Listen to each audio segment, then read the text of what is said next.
All right, we should be good here in a second. I think we're live. Yeah, it says it is. Okay. All right, great. Thank you. So let's go ahead and open up this meeting. This is the meeting of the Poolesville Town Commissioners. It's May 17th, 2021. And all 5 of the commissioners are here, along with our acting town manager, Bobby Evans, and Wade Yost, as well as our town attorney and our town engineer are with us as well. And Jim, would you like to lead us in the pledge this evening? Can do. Thank you. Everybody ready?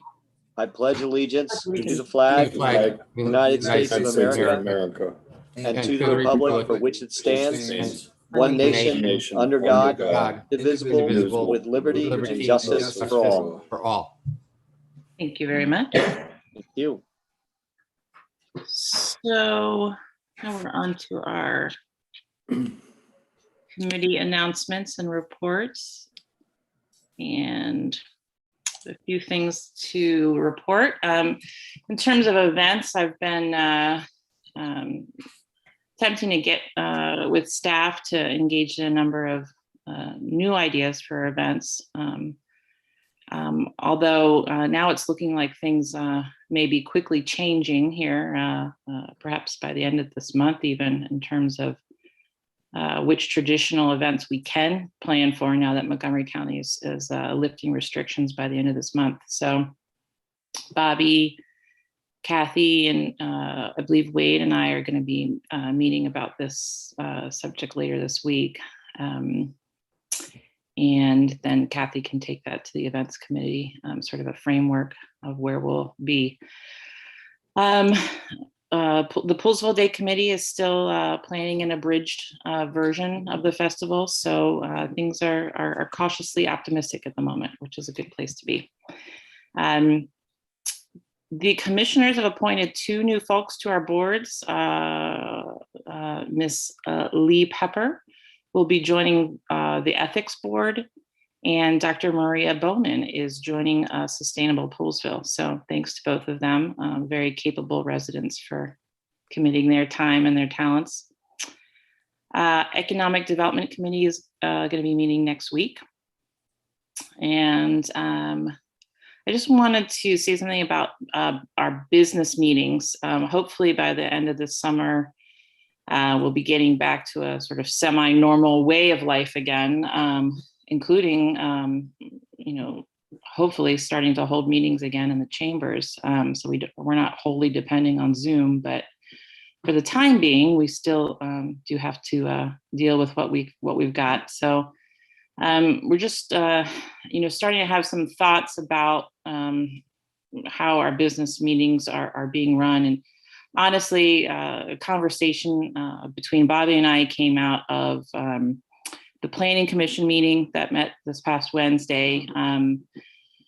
Unfortunately, there was a lot of technical difficulties, and really not for any fault of the board members themselves. But we have some systems that I think staff is going to be trying to work on and just make things a little bit more efficient. So I don't know, maybe Bobby's going to talk about this more later in her report, but some of the things we're working on is, just working with our IT consultant when needed, creating a plan for executing the meeting if there is a delay. So making, kind of quick changes if we need to, sending complete instructions to everyone who's joining our meetings. So this is something that we can also amend and use when we do go back to in-person meetings as well. And then our meeting packets. This is a conversation that we're having too. And I understand Wade and Bobby are working together on this also for all of our boards, just double checking that we're posting our meetings with the strict 2-day before schedule and completing agendas and supporting info provided in our agenda bundles. So it's good conversations to be having just to get things a little bit more efficient. So staff and I have also been discussing some ongoing personnel issues, which, since they're confidential, will be discussed in our closed session this evening. Canal Towns. I believe that they've sent their Towpath to Trailways brochure to the printer, and for the first time ever, Poolsville will be in it. So that's pretty neat. They had a last minute ask for a good photo of Poolsville. And so I just wanted to give a shout out and special thanks to Terry Pitts for taking a really nice photo downtown Poolsville. And so that will be used to represent Poolsville in the brochure. I also met with Canal Town's videographers down at Edwards Ferry on Friday, and Poolsville will be featured in a piece they're doing to celebrate their 50th anniversary. And they even wanted my my dog Woody in some of the shots. So I told my dog that she'll get to be famous now too. PHS. I watched the Planning Commission meeting last week, and I thought the presentation that was given about the high school construction was really quite encouraging. Obviously, you know, we still need to stay focused on the community center, and you know, it would really be nice to see the 21st century gym like every other high school in the county has, instead of our new gym, which of course is 40 years old.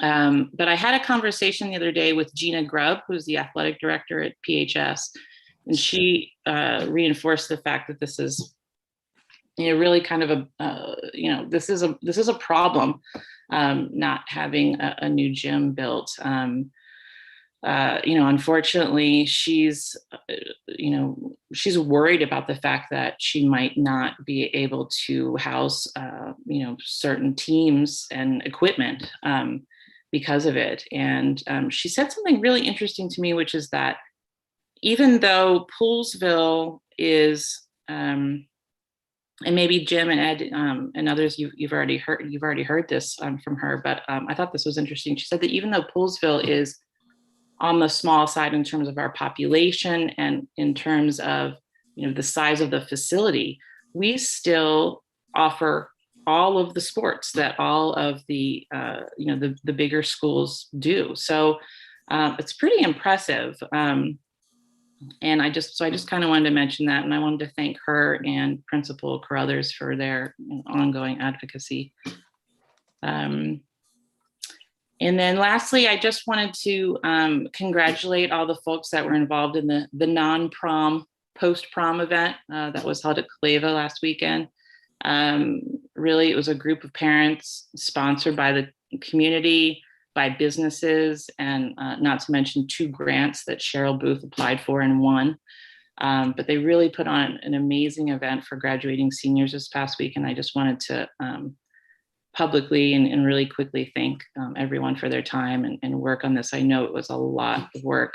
So specifically, I wanted to thank Cheryl Booth, Trisha Raguram, Rocio Salas, Lynn Shaber, Smitha Menon, Bobby Rohde, Cheryl Klein Rosenberg, Timothy Brown, and Karen Hench. The whole PTSA board, so that's Don Albert Gross, Jacqueline Zaransky, David Griffith, Sandy Baggett, and the PHS staff, and then all of the day of volunteers and adults and students. Just a big congratulations to them. Okay, I'm done. How about you, Martin? So, as you know, we met last week. The Planning Commission met and we discussed a bunch of different things. We saw the Poolsville High School presentation that you were alluding to, and I think we're going to deal with some more of that tonight. We had a brief meeting on the Willard project, and it seems that a couple meetings ago, this board kicked the Willard project back to the Planning Commission, and it was kind of based on bad information or inaccurate information. The planning board wanted it back because they were told that once it came to the commissioners, basically everything was more or less set in stone. Well, it turns out that's not totally the case. In fact, it's not the case at all. So anyway, it was a quick discussion. It was voted to send back here. We're gonna deal with it tonight. We had talked about trying to get into the master plan discussion, and it got to be so late that we all agreed that it would be that's a better discussion to have at a separate meeting, like an unscheduled meeting that'll be public, obviously, but it'll be like a work session, and we'll just deal with the master plan because that's kind of a time intensive thing and we're a little bit behind on it. So and we also dealt with the Bricken property. That's the Jameson property over in West Willard, and we gave them a bunch of feedback based on their latest sketch plan. And that was the extent of the planning commission meeting. What I have to report to you, I do have a couple of announcements or questions, things that we might want to talk about. Carrie, you alluded to like meetings going forward, and at some point we'll be back in the chambers. I talked to Bobby about this briefly today, but I'd love to explore the possibility of like some kind of a hybrid thing where we're all in the chambers, but we could still use Zoom and people could still call in if they wanted to. I don't know if that's something that's possible. And I love the fact that like I've seen some of our commissioners like, working from other places when they're on vacation. It's nice to be able to, go on vacation or be somewhere else and not totally miss the meeting. So I think that if that's something we can work towards, I'm looking forward to getting back in the chamber, but it'd also be nice if, I talk to a lot of people who have kids and who are at home and they can't come to a meeting, because their kids in the house sleeping or whatever, but they'd love to testify or like, give comments or whatever, or just see the meeting. Martin, why don't we go ahead and agendize that for our next, meeting? Just this whole topic of, what's next as we come out of COVID. Okay. Martin, we're working on that. Joey was in today. Great. Thanks, Bobby. Thank you. Excellent. The other thing I was going to talk about is a couple meetings ago, I expressed concern and the desire to get some kind of a water audit, like a third party person to come in that didn't have any kind of, that wasn't like related to the developers of the town, or just someone that didn't have any dog in the fights, basically come in and tell us where we stand, not only on I&I and wastewater and all that, but also on like, whether we have enough drinking water. Just because going forward, I want to make sure that we have like redundancy. I was curious, I think we voted to do that. I think we all agreed, and I was curious where that stands. Oh, no.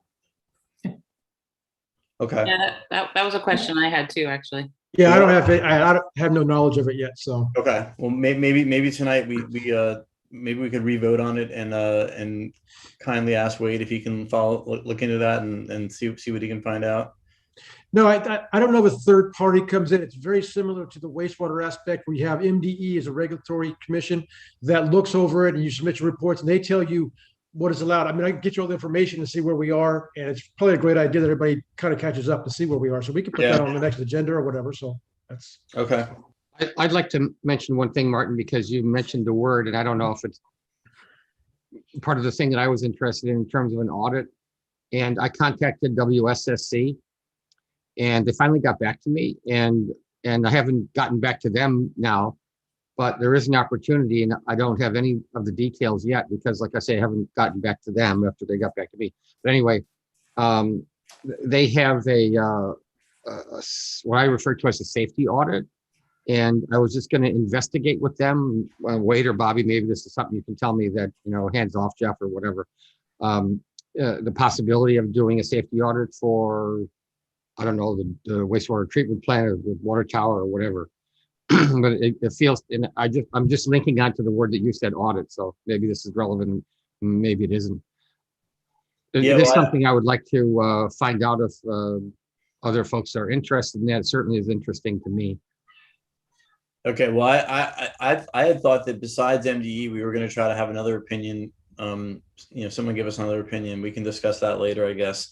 And then what did we decide that there was some information about a lawsuit for stuff in our water, our drinking water, like we're a fire retardant or something like that. How do we decide to proceed with that?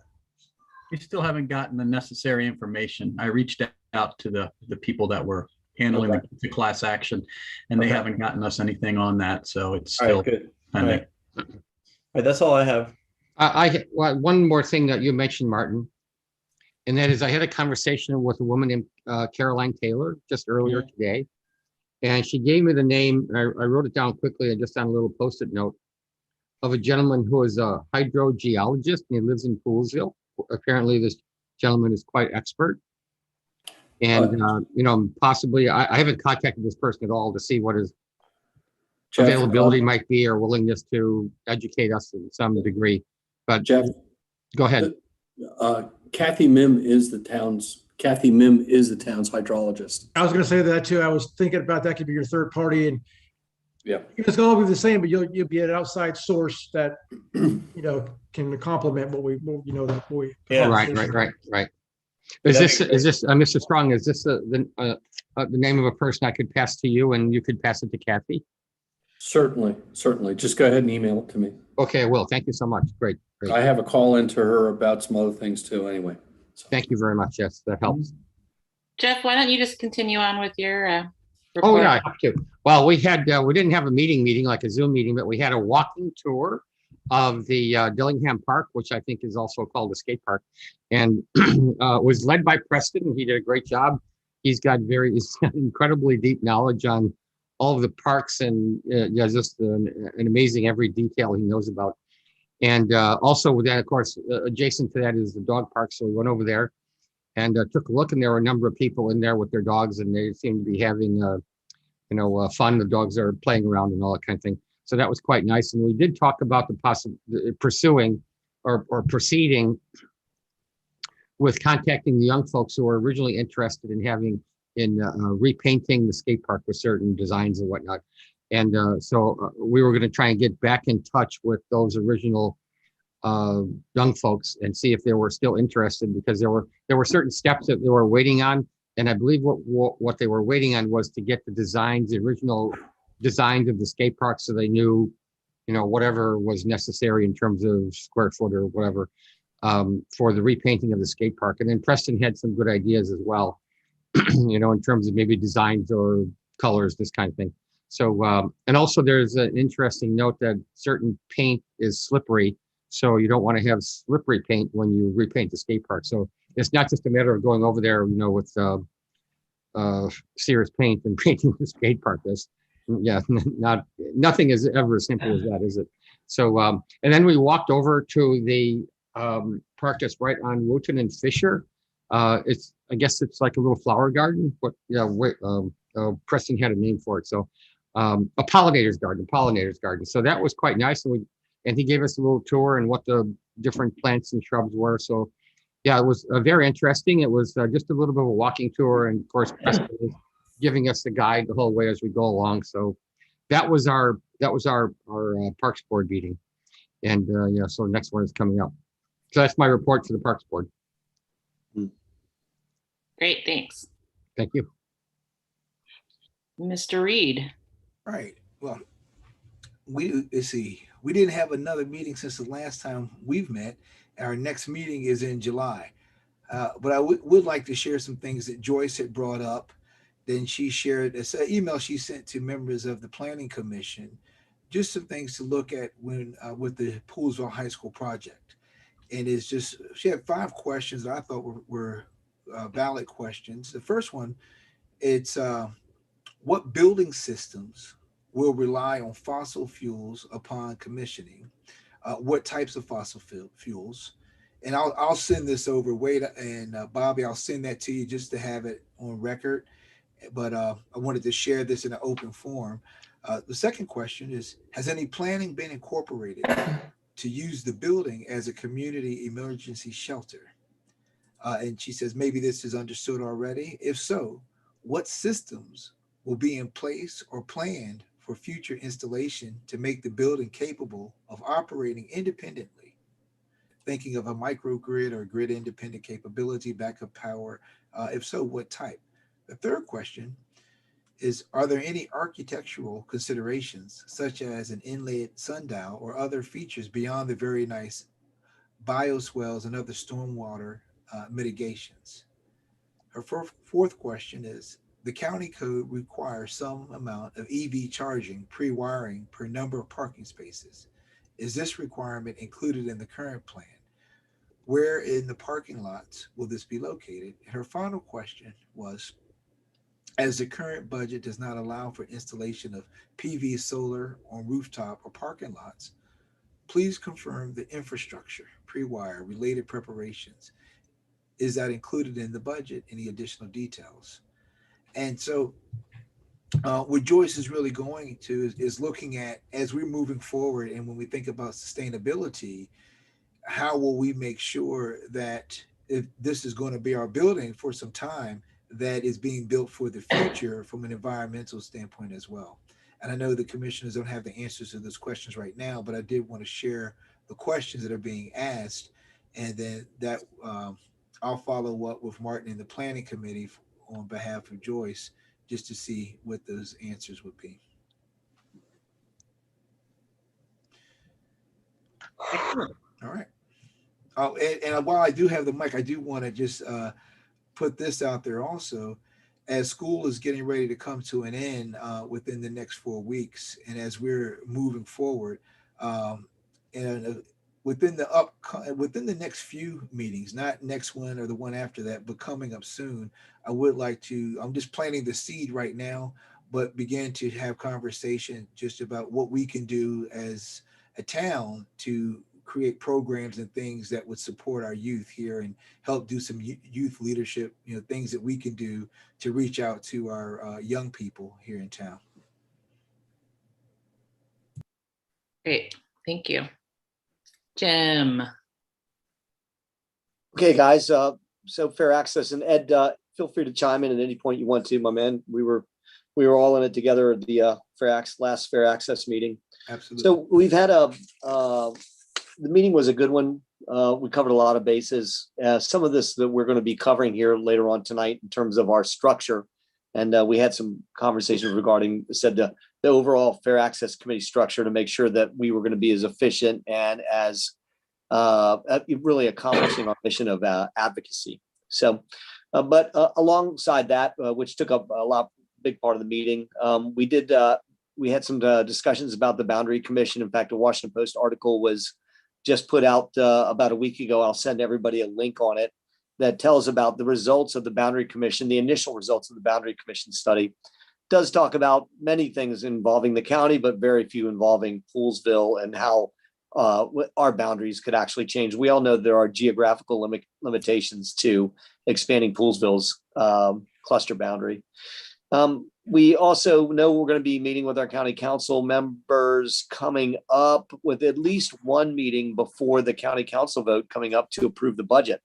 And we've been keeping a close eye on the budget, but it appears like everything that we've been doing in terms of Poolesville High School is still 100% funded, not on the chopping block. We've not been aware of any backroom discussions or, something to indicate that somehow the high school is not going to be successfully voted on. The budget for this high school is not going to be successfully voted on. So everybody just keep their fingers crossed. We'll be doing some more work on that.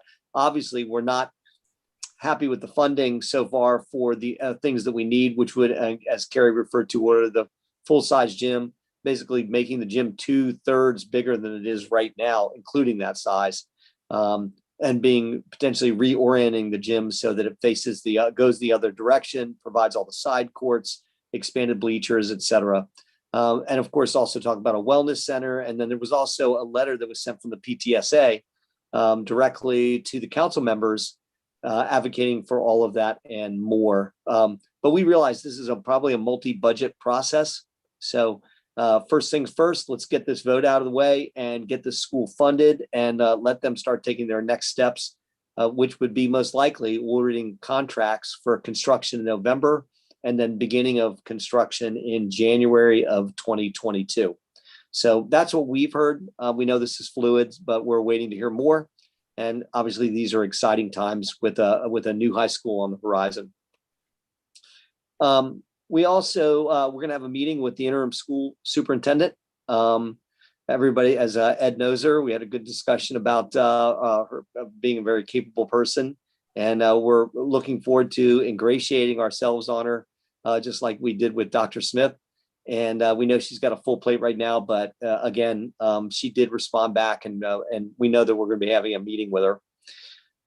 we're definitely going to have a groundbreaking ceremony. You know, it's a little presumptuous since the vote isn't done, but the town of Poolesville commissioners, Fair Access Committee, our residents, PTSAs, everybody, this is going to be a big deal. And I think the plan is to coordinate with the town and have a true groundbreaking ceremony once those you know, we get to break out all those gold-plated shovels, I hope.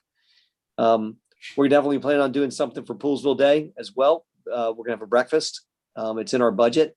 We think it was single-handedly one of the most influential things we've ever done from an advocacy standpoint on the last go around. Of course, it was perfect timing in terms of there was so many candidates for county council as well as other offices. There could be 3 or 4 candidates announced for the county executive position at that point. And as well as starting to shape up some of the county council runs, even though we're talking about an election that's still a year and a half away. So that's going to be Poolesville Day. We're cheering them on to go ahead and make sure we have as good a Poolesville Day as we can this year. And we're going to we definitely plan on having a breakfast, saluting and entertaining as many politicians as we possibly can. And last but not least, we did a little mini update on our vision paper, and we've set our budget for this next year, and we've got some exciting things planned. We also talked about our process discussion. Link talked about how we moved very quickly on a letter to the editor to the Washington Post that was then turned into an editorial. And we all agreed we're going to do a little bit better on the process on that in terms of making sure that the committee members are fully involved. That's it. Thank you. So now we're on to. Well, Carrie, before we move on. Go ahead. Then I just want to underscore something that's really important as well. And that is, as we watch this redistricting and looking at what that impact is going to be on Poolesville, because we have a great relationships right now with Andrew, but being able to keep our eyes open just to see what that impact will be to Poolesville, because it's very important. In addition to our advocacy from the town, we also need to have strong advocates and allies at the county council level as well. Yeah, I just have to ask the obvious, I don't want to step on you, Ed, the obvious question of Jim about White's Ferry. I don't, so unless Carrie knows otherwise, I don't think there's been a update through Zoom through all of our politicians. So if there has been one, Carrie can give us the word on that. Okay. There hasn't been another meeting since last time we met.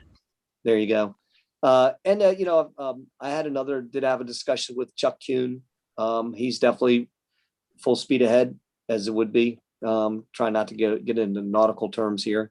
But he is, he definitely wants to get the ferry set all along. He wants to have the ferry fully operating as soon as possible. But really, I hate to say it, besides the editorial that was, our plan is we want to keep pressure on, right? But pressure in support of our local legislators and the elected officials. But as of right now, it feels like all the eggs are in the basket of this study. Right. And as everybody saw, that supposedly the 50 cents was not painted on the wall by the Virginia owners. Supposedly that was the case on the Virginia side, and also to the $50 Chuck sign that was put on the Virginia side by the White's Ferry entrance. And supposedly they had nothing to do with that as well. So I'm guessing that we've got some discussions that are going on in good faith right now, and there's no question that the goal is to get it operational as soon as possible. And I can tell you that if the study doesn't come up with something very clear cut within its allotted days, supposed to be a 90-day study, right? Then we're going to push really hard for a subsidy to get the ferry up and running so these negotiations can still take place. Okay. Yeah. Thank you. Thank you very much. Great. So now we're on to public comments. Do we have anyone here to? We do have a guest in the waiting room, Miss Kathy Hall. Let me bring her in. Thanks.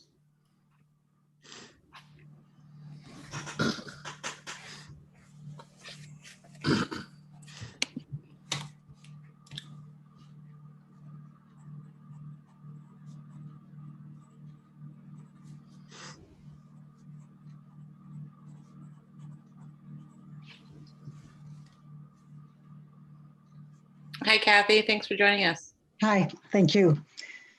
Shall I begin? Please do. Yes, you have about 3 minutes. Okay. My name is Catherine Hall, and I live at 17826 Dr. Walling Road, have for 27 years now. And I'd like to read into the record a letter from David B. Fisher on behalf of the Montgomery Countryside Alliance. And it was a letter I believe was emailed to the commissioners yesterday regarding commissioners of Poolsville meeting today, Village Overlay Zone agenda item. Dear President Cook and commissioners, I write on behalf of the Montgomery Countryside Alliance to request that the Town of Poolsville Commission not designate any tract of land, including the Jameson, Bricken, and Willard proposed subdivisions, as suitable for the Village Overlay Zone. In my legal opinion, and as delineated below, the Village Overlay Zone fails to, quote, further and not be contrary to, close quote, the Poolsville Master Plan, contravening both state law and a decision by the Maryland Court of Special Appeals. As you are fully aware, the Poolsville Master Plan is subject to the requirements of the Land Use Article of the Maryland Code. In interpreting numerous provisions of the Land Use Article, the Maryland Court of Special Appeals in Friends of Frederick County left no doubt that master plans are regulatory devices, unequivocally rejecting any notion that master plans are merely advisory. Indeed, pursuant to LU sections 1-302 and 3-303, the Town of Poolsville zoning regulations and subdivision regulations, which would include the Village Overlay Zone, must, quote, further and not be contrary to, close quote, provisions of Poolsville's master plan. The Village Overlay Zone fails to meet this statutory standard. In fact, the Poolsville master plan contains numerous provisions that are either entirely inconsistent with the language of the overlay zone or represent conditions that must be met before the town commissioners may apply the Village Overlay Zone to any parcel land. These provisions include the following. The master plan's municipal growth element notes that, quote, the Planning Commission is considering the creation of some limited transition zoning between the existing 3/4 acre residential and 25 acre rural density categories, close quote. No provision, however, anticipates the need to create higher density zoning less than 3/4 acres, let alone the 1/10 acre lots envisioned in current subdivision proposals. The land use section of the master plan contains similar language. Quote, densities reflect requirements in the town's residential zones for 1/3, 1/2, and 3/4 acre minimum lot sizes for single family homes. Poolsville's housing will continue to be dominated by single family detached units with one townhome development. In addition, the Poolsville subdivision regulations specifically require conformance with the master plan. The term, quote, conformance in Friends of Frederick County must be read to mean, quote, to further and not be contrary to, close quote, the master plan. Thus, even if the zoning ordinance or subdivision regulations permit a higher density, the Court of Appeals in at least 2 cases has held that the master plan still controls. The land use section of the master plan commits to a comprehensive review of existing zoning prior to any additional water and sewer allocations. Has this review occurred? The master plan clearly makes this review a condition precedent before, quote, any additional water and sewer allocations, close quote. The water resource element, or WRE, of the master plan serves as the linkage between the land use plan and plans for the provision of drinking water supplies, wastewater discharge and treatment capacity, and stormwater management. The WRE is intended to protect and to detail how these water resources will support the growth in population and housing based on an approved allocation plan and the nearly 400 homes under site review. The town has tapped out on 3 of 4 watersheds that the Maryland Department of Environment has established for the town's theoretical water allocation budget. In fact, the town is withdrawing significantly more from Horsepen Branch watershed than is available. Coupled with the public disclosure that the town has exceeded its wastewater capacity on a number of occasions, having been overwhelmed during storm events, underscores an obligation to evaluate the carrying capacity of the system. In sum, I urge the commissioners to reject applying the village overlay zone to any parcel of land slated for development. Both state law and judicial precedent mandate no other option. Sincerely, David B. Fisher. Thank you very much. Thank you, Kathy. Thanks for joining Thank you, us. Ms. Hall, very much for your input. You're Thank you, welcome. Kathy. Mhm. Do we have anyone else joining us, Wade? Or Bobby? No. When we get to the Willard project point of this meeting, I'd love to hear Jay give his assessment of like each of those points that were made in that letter from a legal perspective. So I had one other resident request that I read his letter. So this is from Tim Shorts of 17113 Tom Fox Avenue in Poolesville. Thank you for extending the deadline regarding your vote on the overlay zone as it relates to the Willard property. Because of the pandemic shutdown, many residents are unaware of the impact this vote could have on our historic town center. As you may recall, an overwhelming majority of town residents united against the Wilshire proposal in 2017-18. Clearly, this is a critical piece of Poolesville real estate that could make or break the town's appeal and its historic integrity. With a total of 64 houses, this concept plan's density continues to conflict with long-standing town master plan goals aimed towards preservation of historic town resources and overall small town character. There are many unanswered questions to address before such a vote is taken, including updated town and school population, new development proposals, and our remaining water sewer capacity. Please be mindful in terms of this decision and vote no on the overlay zone until we can get more information on what it will mean for the heart of our town. This is an opportunity for the town to take a visionary perspective, not a rubber stamp business as usual approach. Please have open public debate sessions with the town commissioners prior to any vote on the Willard property. That's Tim Shorts.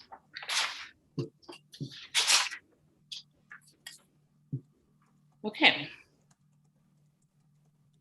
So next we're on to approval of minutes. And these are the minutes from our business meeting on May 3rd, 2021, as well as our closed session on the same date. Does anyone have any changes? Would anyone like to make a motion to approve the minutes?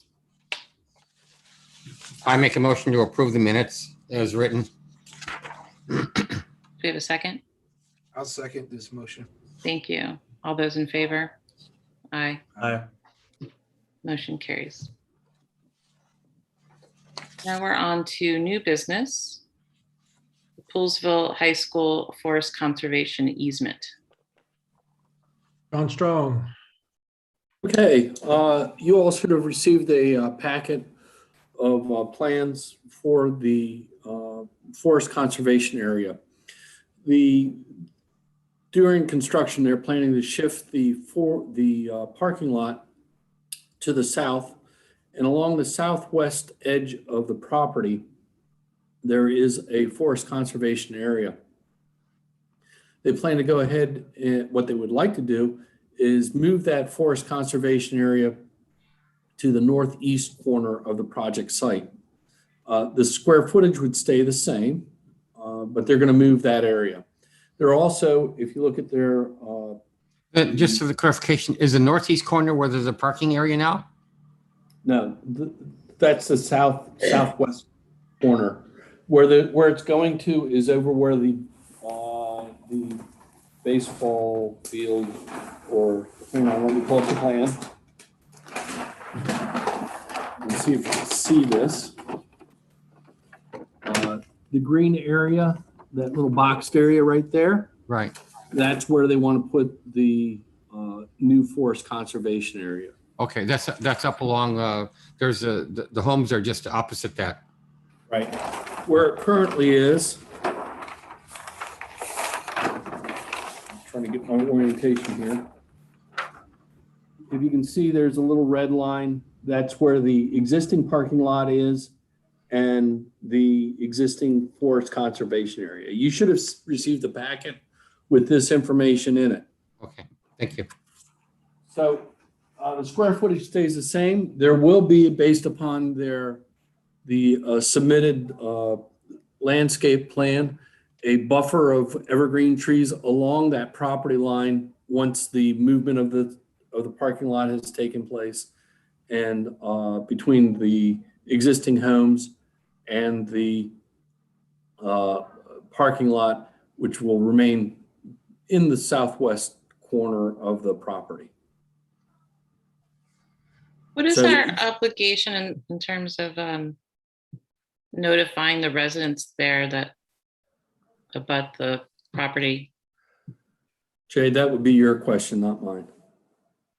We don't have a established procedure, but if you wanted to make sure that they knew about this specific issue, we would have to do something. They will get notice of the entire subdivision plans, I mean, as they're going right now, but they may just think that we're talking about the school renovation. They wouldn't know about this specific thing. So Right. that would be something you could ask and it could happen.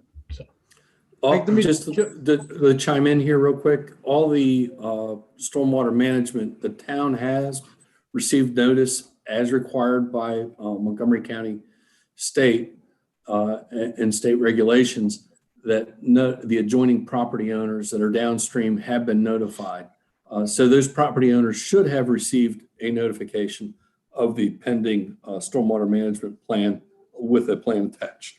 I see. Okay, Let thank me, you. let me jump in there too, Carrie, because really the forestation going away behind those homes right there, they're not taking trees out. There are one or two trees that may be selected and taken out, but that was part of the conversation at the planning commission meeting. And we said, yes, there's trees initially were put in there as a buffer.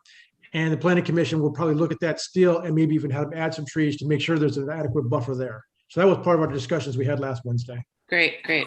Thank you.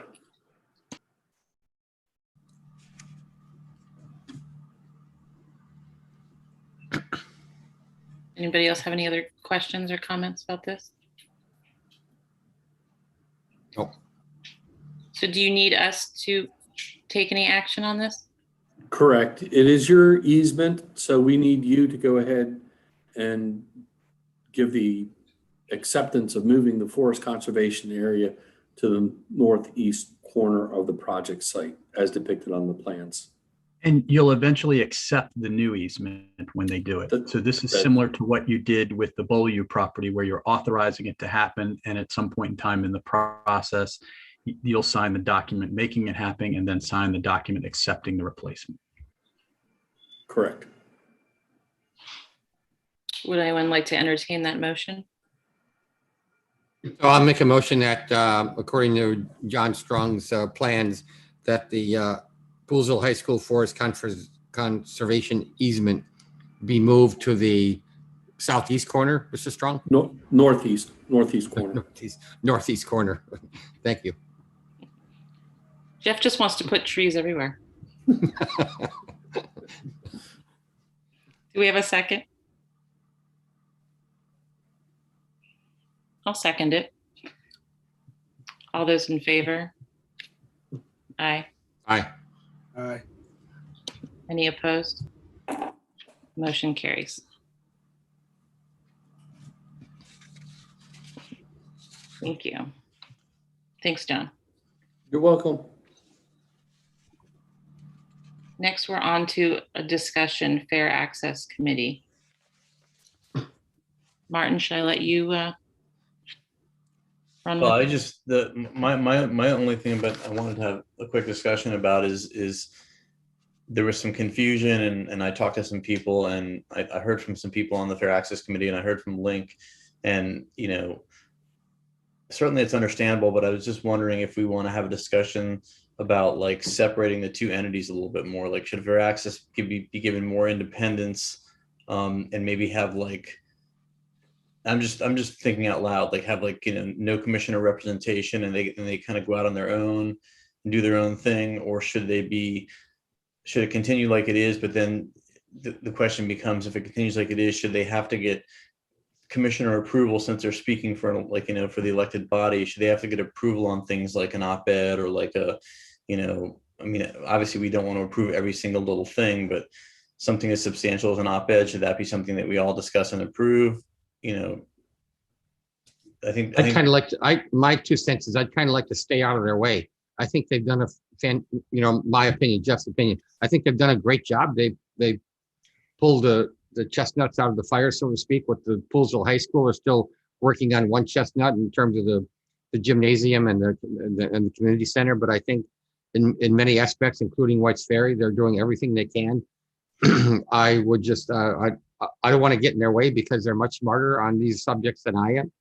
And yeah, that's my opinion. So I'm quite happy that they represent Poolsville and they're doing a great job. Not only the representation by Jim and Ed, but the other folks on the committee. Yeah, I think they're really dedicated, hard workers. They know their stuff. They're very smart.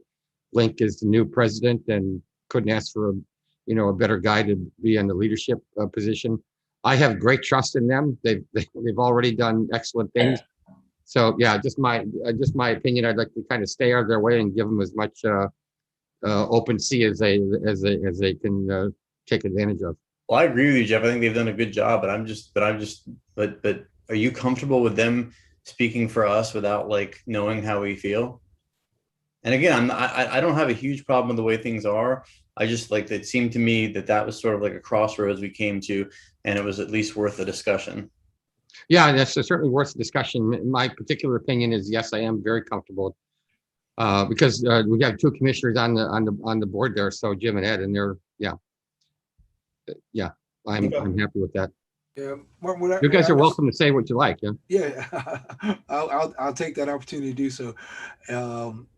I agree with Jeff in terms of, will you have Jim and myself and whoever else in the future? It might be 2 different commissioners in the future sitting on there. Sure. I think that it's the structure, I think, works well. I think just what happened just past time was an oversight, a misstep, and I know just talking with Link that he had regret what had happened. It's so I think what we do internally is just make sure that how we go through, vet what's going out. And I think that we should always have ongoing communication with us as the members of the 2 commissioners assigned to that group, that committee.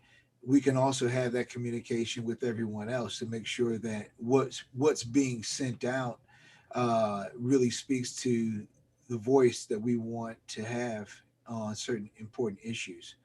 So I think because this is the first time that, to my knowledge, that this has occurred, and so I think as we're moving forward, it's great to be able to maintain that connection, and there'll be some great events that will come forward.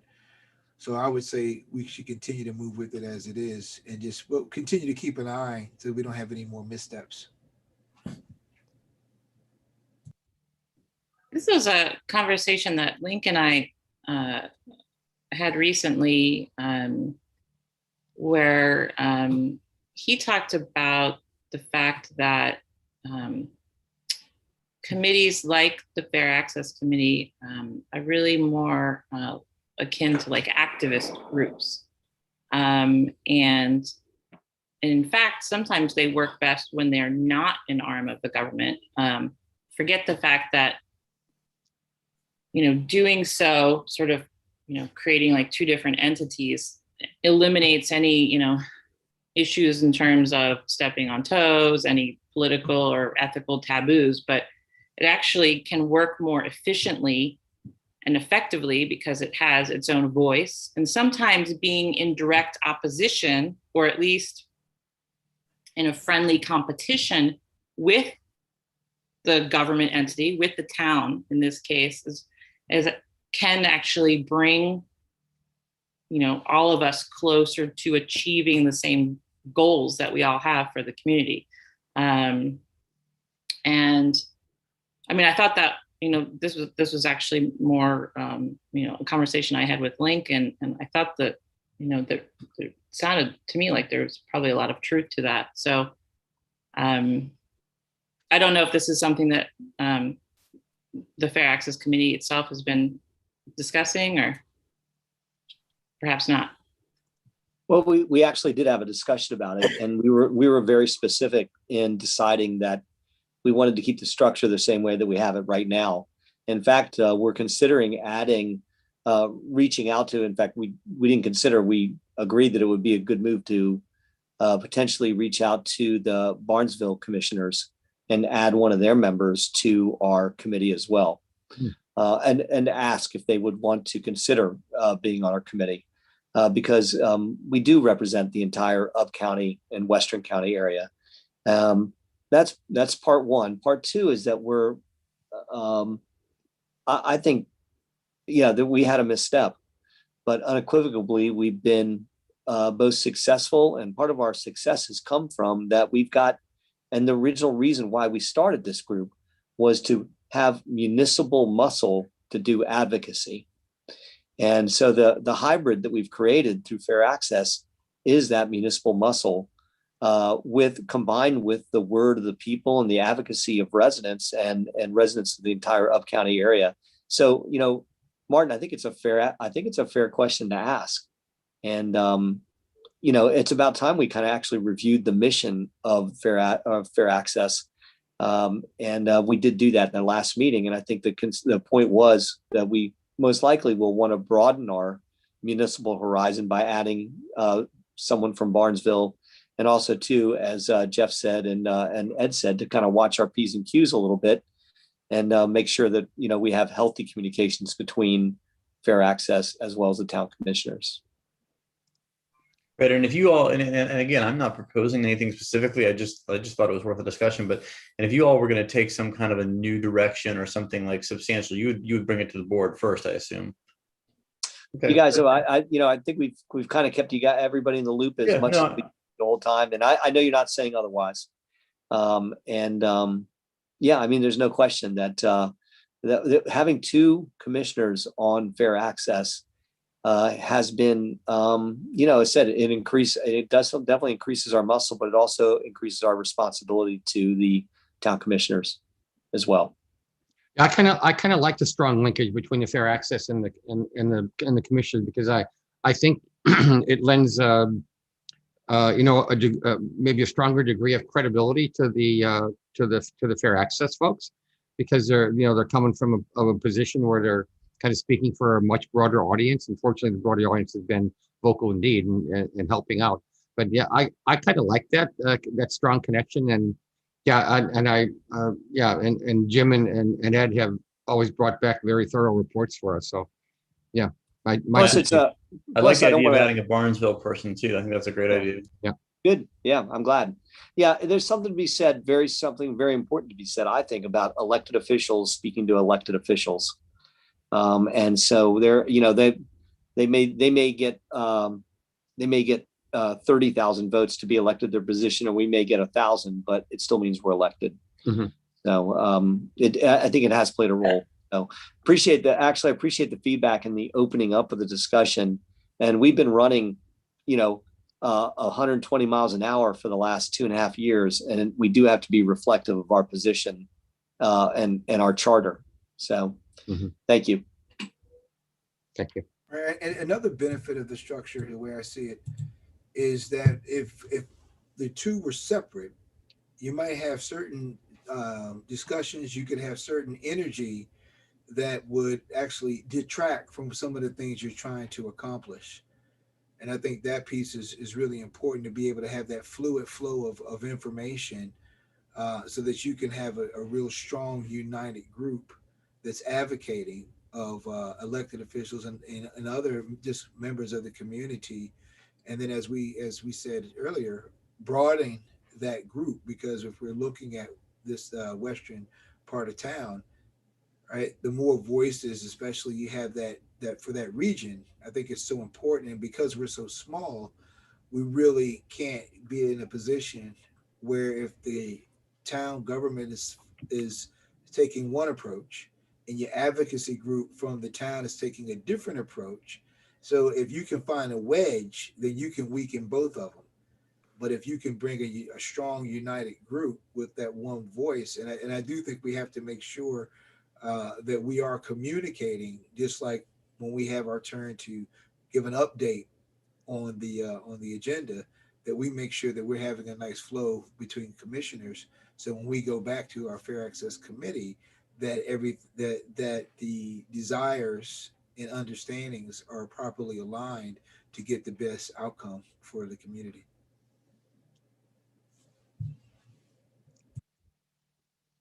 All right. Thanks, Ed. Thanks, thanks, Martin, for opening up the discussion too. Gary, I do need to get one of your shirts. Does that say Fair Access? It does. Nice shirt. So next, unless there's any other comments on that, next we are on to old business. First is the overlay zone discussion, and maybe I'll just kind of start this out by asking a question of Jay. Maybe you can just to make sure that I have a base understanding, and then I'll ask my real questions. So am I understanding correctly that the town commissioners should pretty well stay out of discussions regarding site or concept plans, because that's the work of the Planning Commission? Pretty much correct. Right. That's generally correct. The terminology is not, but in subdivision and site plan regulation and oversight, the town commissioners have the authority to appoint the planning commission members, and that's the planning commission members' job to do. Okay. Those things. So instead, we're focusing on a concept use, a concept plan for use in the village overlay zone. And we only discuss the overlay itself, as that's under our purview, under the town commissioner's purview. Generally, and the word concept plan is what is throwing everybody off. All right. What should I be using? That, well, the word is concept plan. The word is concept plan as related to village overlay. But what has happened is the Planning Commission has started reviewing concept plans as a different type of concept plan as part of their subdivision process. And that is not in your code. So when you all heard concept plan, it was confused because it thought it was concept plan in subdivision, and it is not. And that's what my memo was to you was trying to explain. So if I'm understanding the chronology of things, the Planning Commission was also confused and under the impression that when they made the decision to recommend the use of the overlay zone to us, to our board, or the decision to rezone the Willard property in the center of town, that would lock in the concept plan, whatever kind of plan we're calling it, and that there would be no more chances for discussions moving forward about very important things like density of houses. And so that was when you suggested to our board that we table those discussions and send the matter back to the Planning Commission for further discussion. I don't believe that's exactly the sequence of what the Planning Commission thought. Okay. The Planning Commission was, and I'm going to use simplified terms to make it. The Planning Commission was okay with the idea that was presented to them on the Willard property, because they have to be okay with the idea in order to send a recommendation to you.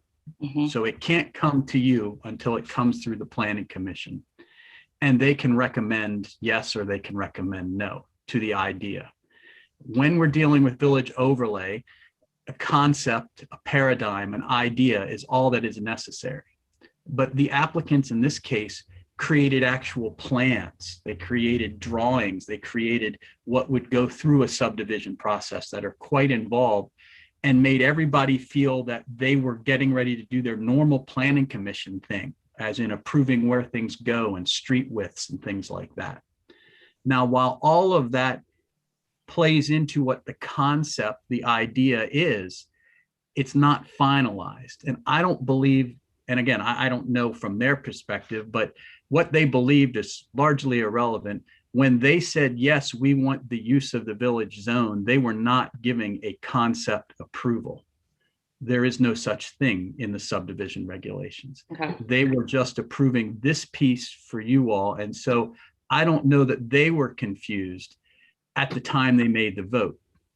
My understanding was when it came to the commissioners level, in between that time, and again, this is only my understanding, certain planning commission members were concerned because they were getting advice that the density was locked in. The actual spots on the lots where these houses were going to be locked in, and they weren't going to be allowed to change it if you all granted it based on the idea that you saw. And that was what was communicated to you at the meeting. And at that point in time, the word concept plan was being used, saying they got concept approval. And that wasn't the case. And so at that point in time, everybody said, let's stop. And the stop was, let's go back to the planning commission. That's what Commissioner Radigan made a motion. Let's go back to the planning commission and make sure we get the right advice, and they basically have the right advice, which is what has recently happened. Is we went back to the planning commission and they basically have said, yes, we like the idea, the concept, which is envisioned in this, that can only be done if the commissioners grant the overlay on this. And we would like to see the overlay be put on this so this vision can be obtained. So, Go ahead. No, go ahead. You can finish. In a shortcut of this, Mhm. normally the zoning in a town does not change. Okay, normally the zoning is changed universally, comprehensively, every so often in the process. It is not changed parcel by parcel. But an overlay zone has the effect of zoning. It's not what. So if you were to grant the overlay zone, let's say that instead of looking where we were, start with that day that you granted, that being day one, a developer could then go in and make the application under the rules of that zone, as if it was always zoned that way.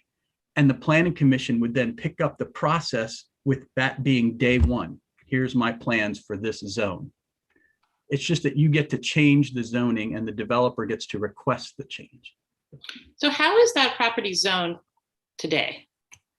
It's zoned, the property itself, the whole big property has two different zonings on it. It's got residential, I think it's R1/2, and it's got commercial towards the front, what I'll call towards Fisher Avenue. And to give a little history, because I think it's relevant, at least to the discussions that you had earlier with the letters, when the town was doing its last master plan adoption, there was a list, and this wasn't, I mean, this was done deliberately. This was done very systematically and methodically. There was a list of properties in the town that were going to be subject to a rezoning. The actual zoning was going to change, and it was going through that process. And this property, the commercial and residential pieces of the Willard property, were slated to change zoning. They were going to change it all from commercial/residential. Okay, it's two separate pieces that are that, to commercial, if I'm correct. Because the theory at the time was you had more flexibility to build things in commercial than you did in residential, because commercial in your town code allows for residential building. Is that unique? Is that unique? Is it unique that your commercial allows for residential? Yes. No, because in downtown areas where you don't have a village zone or a mixed use zone, because see, you have very strict residential, commercial. So instead of having something that's blended under its own category, your town code evolved to the point where you can do residential and commercial areas.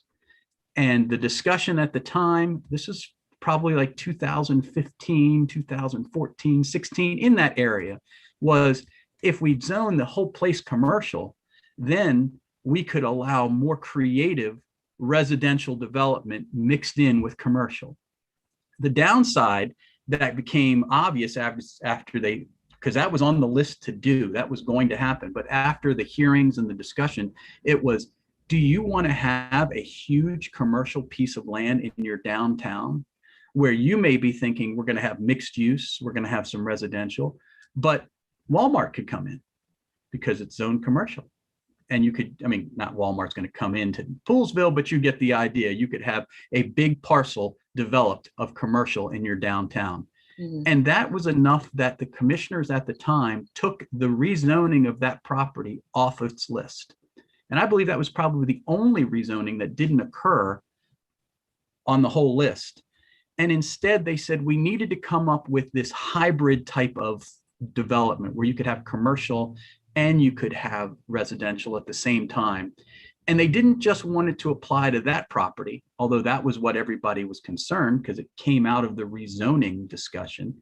They said we need to have this happen to other properties in the area that would fit the criteria.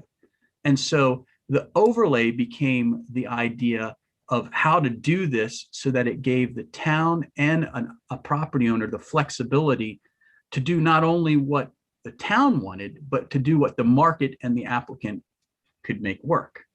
And so that was the intention at the time, which was codified in your zoning overlay zone. And there is a purpose and intent section in your zone where, I mean, it says what the purpose and intent was. And it was to create this infill. You know, it would never be applied like the letter you received saying it would be applied to the Bricken property. And the Bricken property is on the periphery of your town. It doesn't even qualify under what your code says. It was derived for infill so that you could keep the street facades. And it was supposed to be, and this is how overlay zones and this kind of technical thing work. And I'm not talking just per Willard, I'm talking about any type. It was supposed to be a win-win. The developer is supposed to be able to get certain aspects of the community a certain way, and the town is supposed to get things in the development that it normally wouldn't be able to. And your code talks about this. It talks about unique design standards. It talks about being able to prove the streetscape, the architectural features on houses. There was a whole lot of things that if you're going to do this, it would be a give and take. So that was actually one of my questions. So if this overlay is supposed to be like you talk about, you know, give a little, get a little kind of agreement, you know, and I mean, I really want people to be aware of this because I think very few residents really fully understand this whole concept. Can you talk about, so what are the things that the town is specifically getting out of the rezoning basically? Okay.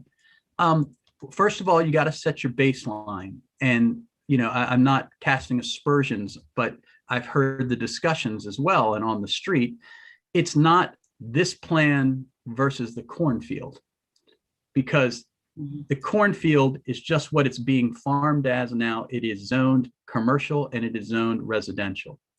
So if you do not grant an overlay, which you do not have to do, and you only do if you like the idea / concept / paradigm that they stick to, that was the only reason you do it. But if you don't do that, the property owner has by right under the existing zoning the right to do on that property any of the things in your zoning ordinance. So you can have this, anybody watching can go to the zoning ordinance, the matrix, and look at PCOM and R1/2 and go down there and see what can be done. And you'll find things like they could build an apartment complex, and a pretty big one, because it's got a lot of land around it. They could build houses there right now. They could build houses on half-acre lots. And so while they could do that as of right, that's probably not what the town would want. Under your master plan, when you read through that, talking about downtown zoning, it was things like filling the missing teeth when there's development. It was about creating a downtown density. Half-acre lots are pretty large to be putting in a downtown area where you want to create a walkable community. The town also talks about like pedestrian connectivity and trying to shift. And again, I'm not the engineer, but trying to shift like the roads from being the wide roads that you drive through on these developments like you have on the outskirts of your town to being more curvilinear, narrow roads that are designed so that the houses sit maybe closer to the front road, maybe like Fisher Avenue, that has design features that would enhance and continue the feel of a downtown. When you drive in, I drive in, I come in from Frederick, I turn left there at the square and I head towards the town hall, and the old town ends. It ends right there where the old 7-Eleven was. And then there's the big field where Willard's is. And then it gets into small houses like the next where Commissioner Radigan lives that feel like downtown still. And then you get to your commercial area. The point would be, would you want a regular big development right there? So the town said, let's come up with something where we can make, and I hate to say make a deal because it's not that, but we can have some input to work with the developer on this. And as you normally do, you send the legwork for that, right? All the hard work, you send that to the Planning Commission. So you say, Planning Commission, you all figure this stuff out on a case-by-case basis and send us your recommendation because you guys do it more. And then we are going to confine our discussions to, is the spirit, is the general principles being applied correctly? And that was one of the misnomers that kind of set everybody off. And I'll use one example from the Willard case. Was there was a house placement on the drawing somewhere that people weren't concerned. Maybe that house shouldn't go there, like it was a Monopoly game. Maybe the house should go somewhere else on the drawing. That's all yet to be determined. That was just an idea. And a lot of times applicants come in with far less than the Willards did. But giving the Willards history, this is their second go round. They came in with a different idea, a different concept, a different paradigm in 2018, 19, something like that. And that was rejected by the commissioners. It was really contentious at the Planning Commission while they worked out a lot of details to see whether they liked it. But the commissioners rejected that concept because they didn't feel that it met what was supposed to happen. So the Willard project team started meeting with a lot of the stakeholders in town to develop this paradigm concept idea again. And the reason that it's so rich in detail and has so much in it is that so many people contributed to it. And it's like everybody got what they wanted. Maybe not, but you get the idea. Everybody had input. And so the plans grew and grew and grew until what you saw in front of you was kind of complicated. So that is how it's all supposed to work. And you all are supposed to be making a decision on zoning, not on house placement, not on street width, not on, I mean. So is it legally, and I just have two more questions and I'll let other commissioners bring up their own questions, but is it legally possible to get those town interests, whatever they may be, achieved in some other way through some other, legislation, for lack of another term, change in code of some kind? You're the government. You can always change the rules. So you could, I mean, let's just get some ideas. You could say, we are going to redefine what residential means. We're going to redefine what commercial means. Okay, so it's still zone commercial, it's still zone residential, but we're going to redefine that in some way. The problem is it's not a problem. I mean, it is if you want to implement this quick. The problem is those things take time. And then you have the issue of you still are confined by the overall principle of what you wanted to achieve with the master plan. So let's just say that you decided we want to make an infill lot, not necessarily the Willards. We want to make that open space or 1 acre developments. That would kind of go against what your master plan is saying for downtown areas. So therefore, you would be looking at saying, well, we need to revisit the master plan because you're not just fixing a piece, you're saying we're changing the whole paradigm at that point. So there are other ways to do it, Okay. but not with the tools you have in your toolbox. Okay, and this is my last question. I'm wondering what happened with the, I'm looking at my notes here, trying to figure out where I'm at. We received about 87 comments from residents when we had the public hearing. And when we, just to be clear, we held a public hearing, I believe it was in March, was it in March? And then we even extended the time and accepted written comments, and we received about 87 of them, 70 of them urging us not to rezone, but instead, wanting us to spend more time on this, issue of, are we in the red with water and wastewater? And so I'm just wondering, like, where did all of those comments go? Okay, so the public process that you went through, it was mandated as part of this process. So it was, the results you got was the results you were supposed to get. You were supposed to lay this out to the public and get their input in. And we have to put ourselves in the chair of the public, in the audience. They see you as the town of Poolesville. Okay, they don't get that there are different faces here on the screen, and that every other Wednesday there's other faces on the screen that might be a planning commission or might be this. I mean, they don't get it. You're the town, you're the government. So when I, as a citizen, do not like something that's going on, I contact the government and tell them. So it is certainly not their fault or their error to voice something to your group that doesn't apply. It's kind of not within your power to do. They wouldn't know, oh, I'm supposed to go to the planning commission. I mean, before you guys got involved, did you know the rules? So what we've done is we took, well, we asked them to make comments to us. Of course, but what I'm saying is what you asked them to do was make comments on whether you should apply the zoning overlay, not should the streets be smaller or should this road be connected, or, I mean, I read over 70 some comments. We got a lot of comments like that. We got a lot of comments. Yeah, they weren't related to should we do the zoning overlay. They were things that the planning commission should hear. Well, you're not going to call up Joe Smith and say, okay, hey, so did the planning commission hear them? I guess that's really my question. That all those comments were sent to the planning commission. I mean, Commissioner Radigan they were all sent there and they all reviewed them, and they did all that prior to making this revote to send it back. That's correct. But my point isn't, okay, thank you. Is it's got to be a little bit more finer to get to this point.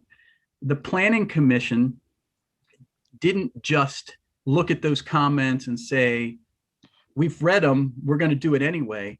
And I didn't spend the time to go through 70 some comments and categorize them. So I'm going to make this number up. Let's say half of them dealt with specific things that would be relevant to reviewing the development of the property, the placement of the house, the street width, the trees, the location, the setbacks. Those things are not directly on point to whether you have a village overlay. Those are on point to how you design the project, and that hasn't happened yet.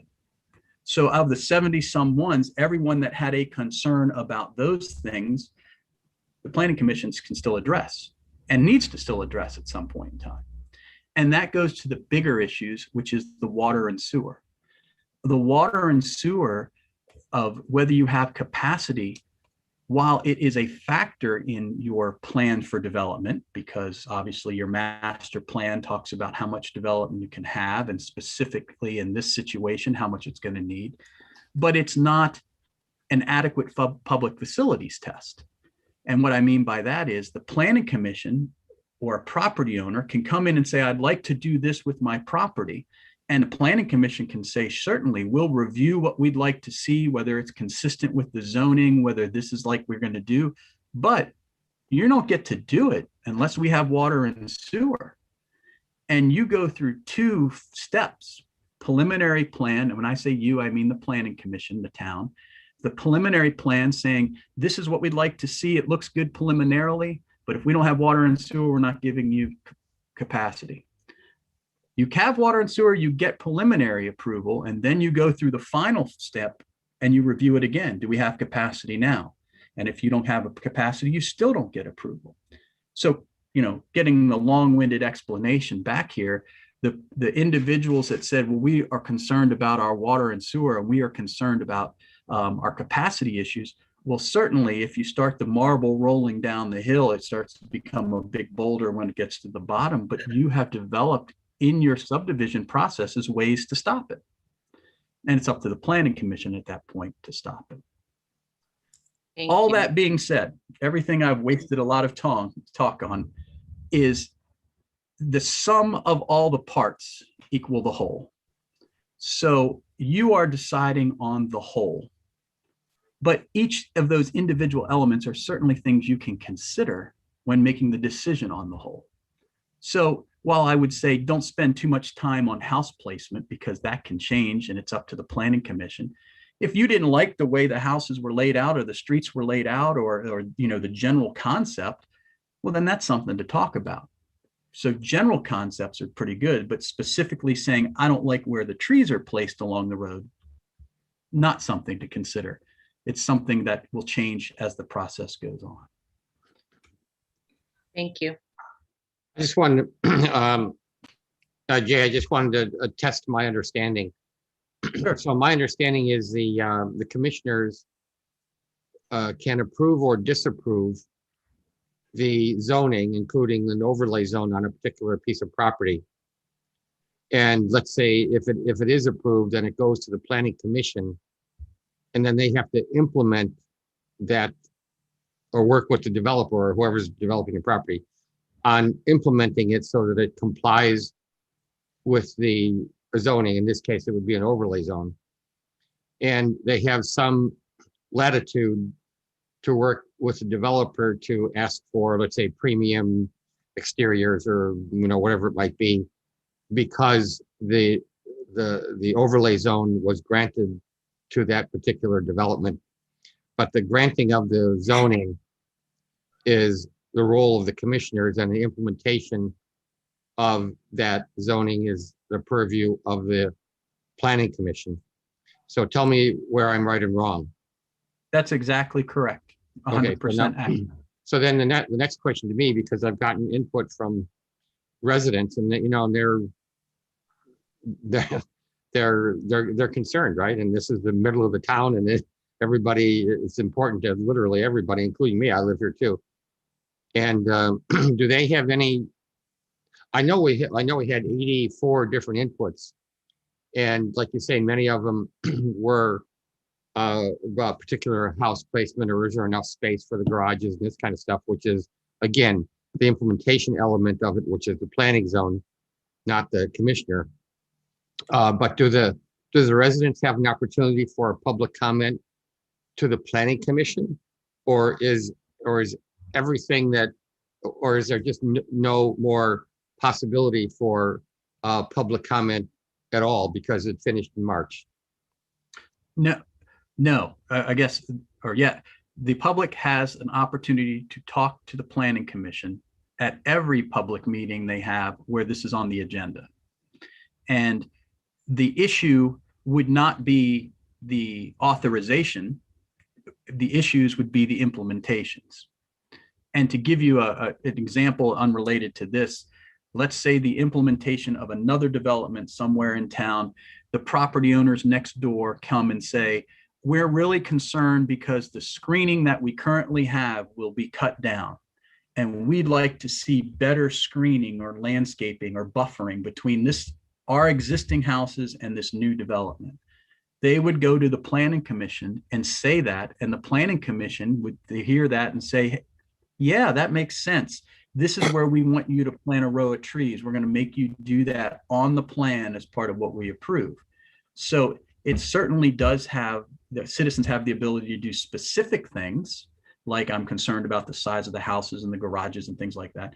But they also can go to the planning commission to do general things and to say, I'm concerned about the water capacity, and ask the planning commission to explain, or there will be calculations related to this about how much water and sewer is going to be used, and vet those. So there is the opportunity to do that. As far as this project, if you take action, it's day one when they get back to the planning commission. They start the process. They have not even started the subdivision process yet. All they have done is they have started the request to come to you for comprehensive rezoning. Or not, excuse me, a overlay zoning. And just to reiterate a point that you made, Jay, at any point, and if, there's still plenty of steps in the future that if we don't have the water capacity, this can be stopped. I mean, like this, if this board votes tonight to recommend the overlay zone, that does not guarantee them any taps. Is that correct? That's correct.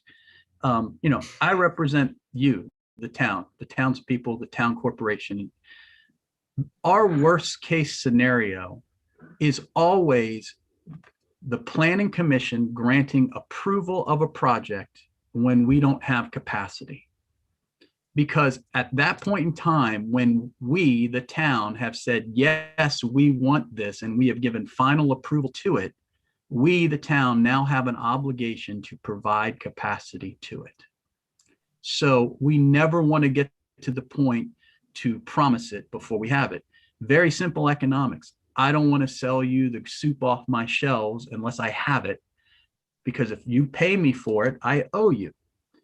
So we have preliminary plan, and when I say we, it is the planning commission. We have preliminary plan where they have to meet the test. We have to have capacity, or else you can't give approval. And then final plan. And why people say, well, why preliminary, why final? It takes a year in your county, in Montgomery County at this point in time, from the time you say go until the time you're going to have preliminary plan be ready to go. I would say, and John Strong can say it's right, but it would take at least a year to get through that process. There's so much review going on.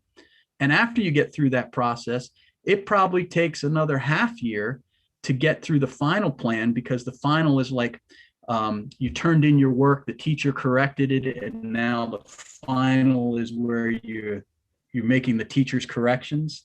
That takes 6 months. So if you actually, and again, I'm not prognosticating enough to be accurate here, but it wouldn't surprise me that if the planning commission said yes to a project on day one and it can start the process to the day you see a house built, you're probably talking 2 years at least before that happens.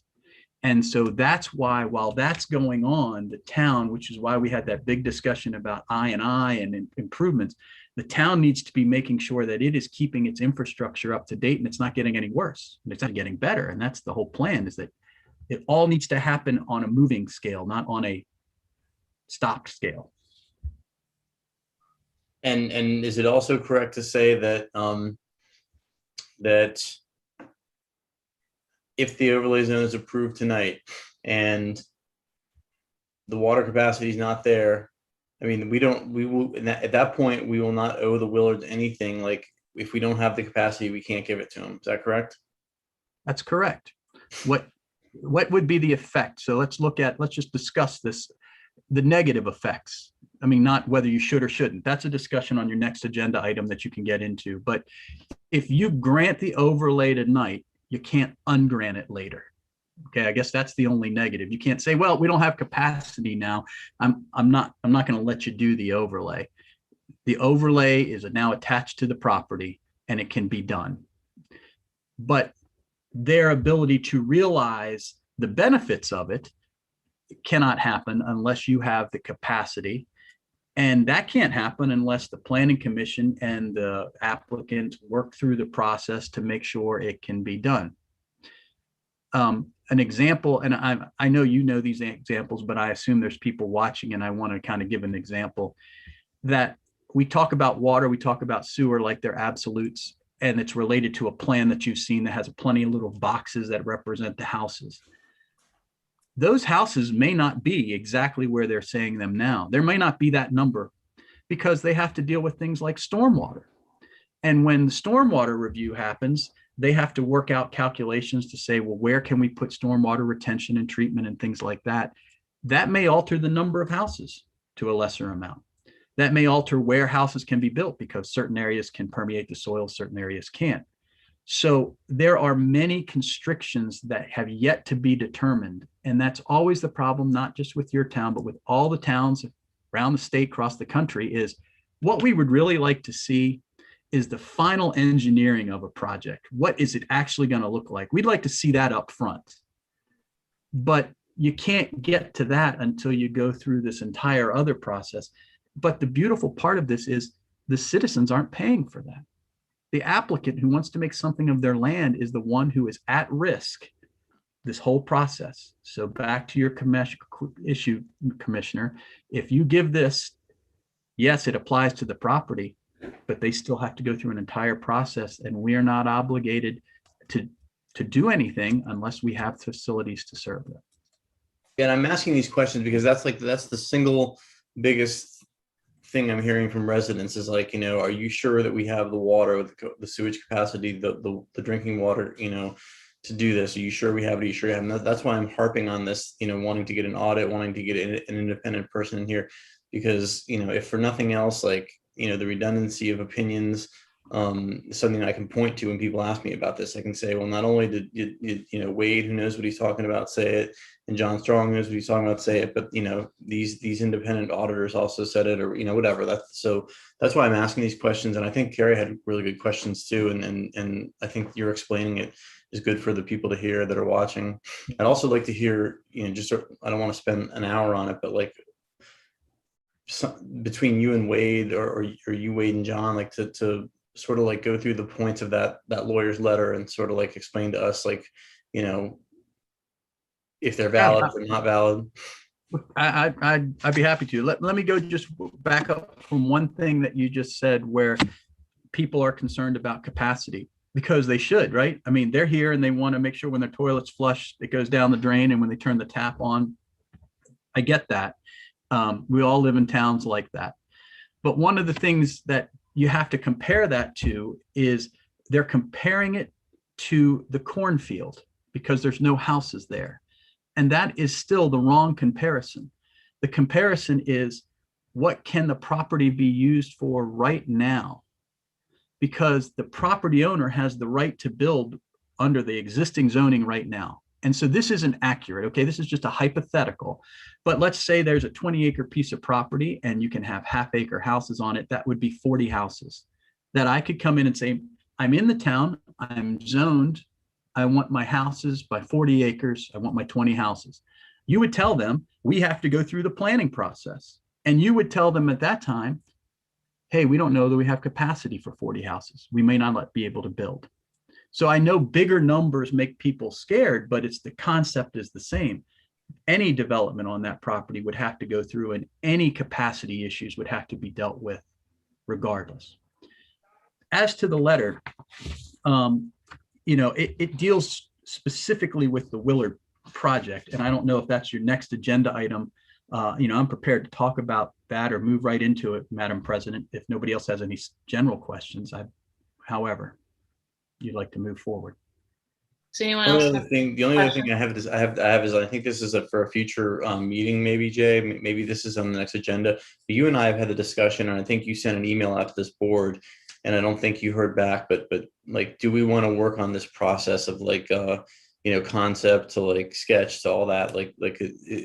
Do we want to revise that and make it more efficient? And you seems to me you had some concern that wasn't that we could clean it up a little bit. Is that right? Right.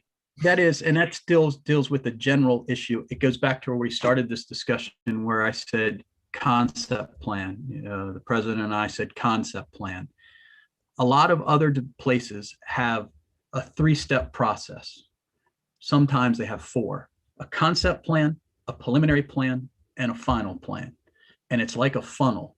The more general ideas at the outside, and it gets narrower and narrower as it gets to the tip. So concept, general, preliminary, final. In your town code, you do not have anything called a concept plan. You have a sketch plan, which would be in some towns the fourth most general thing. I can come in with a napkin. This is my sketch plan of what I want to do, type of thing. What has happened, and it was for the benefit of the town and the applicants, and it's just developed over the last year and a half or so, was applicants came in and they said, this is our idea. This is our sketch. This is our concept. What do you think? And the planning commission gave input on it, which is what they're supposed to do. But the input was never like final. It was always like, we'd like to see more trees. We'd like to see smaller roads. We'd like to see the cul-de-sac a little different. But it was never anything that the applicant could say, I've been told this is what needs to happen. Because the one thing that an applicant on their mindset is, they'll do almost anything you ask them if you ask them up front. What developers don't want to do is change things at the end, because then it causes a lot of other problems. And what we found was that there was never any finality. The planning commission was worried that a developer could change course after they said, yeah, we kind of like this or want this that way.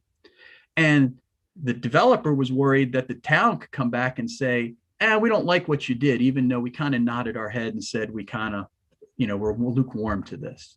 So the prior town manager, he instituted a policy that said the planning commission can give concept approval, meaning you'll vote on it. So if somebody said, for example, I'd like more trees and this is where I'd like to see them, and everybody nods their head to say, well, why don't you take a vote so the applicant knows that the town planning commission wants to see that. It's kind of finality. And that would be a concept approval. It works great, except your code doesn't permit it.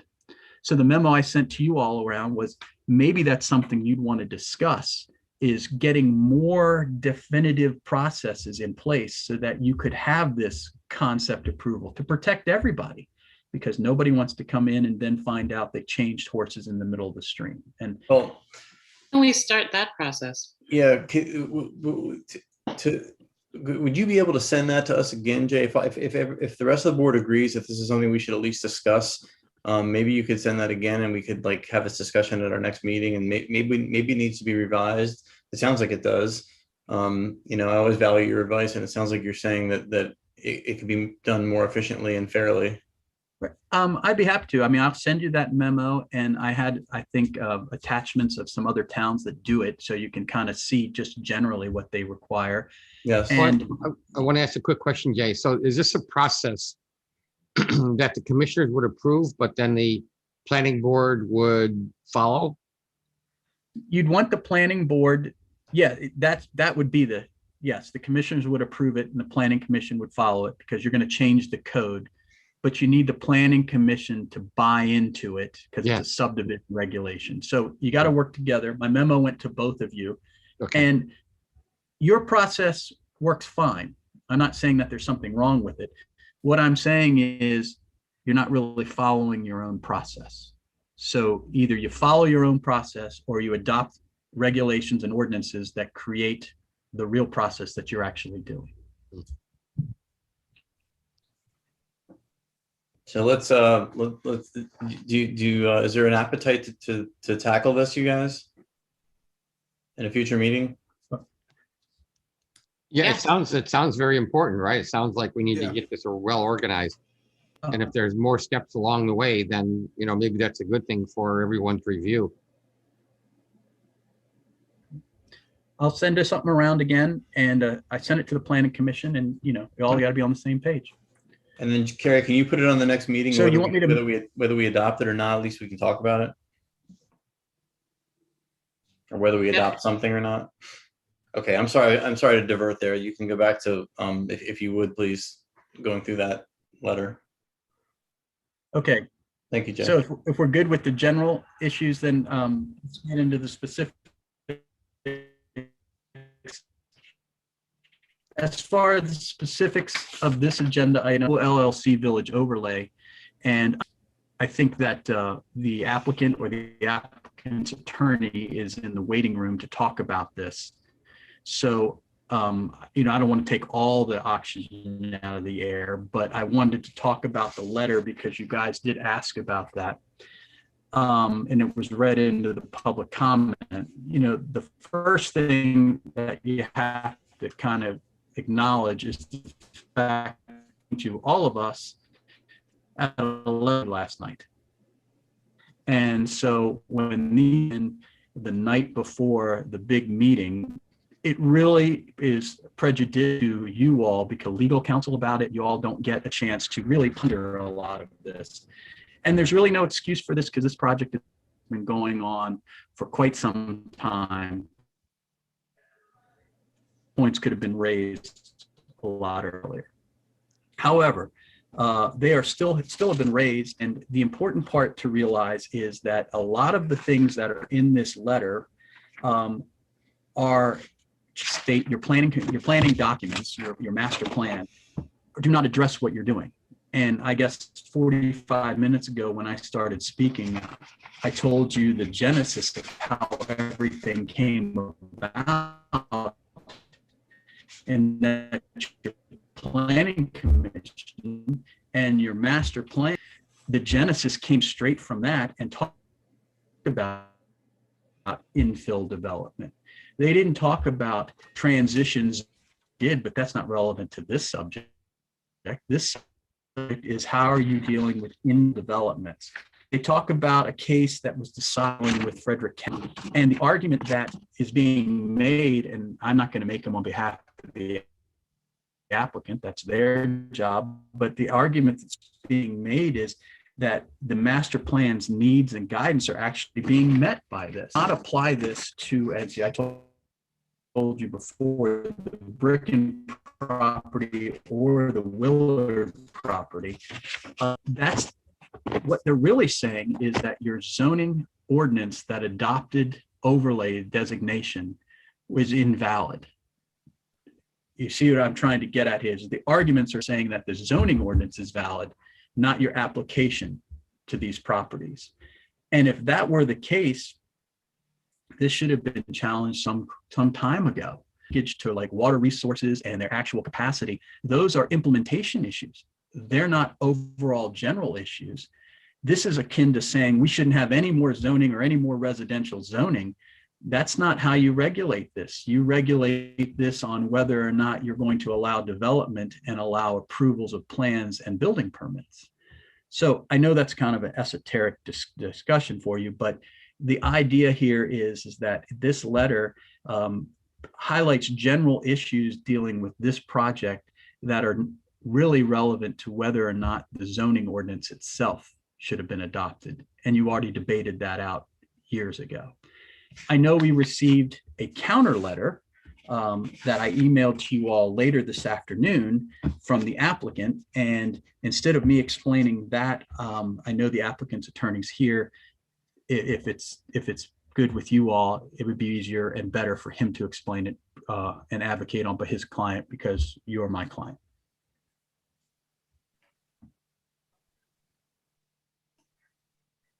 Thank you. Yep, good with me. Okay, we let him in. Yes. Jay, how did the applicant know that there was another letter from another attorney? I sent it to him.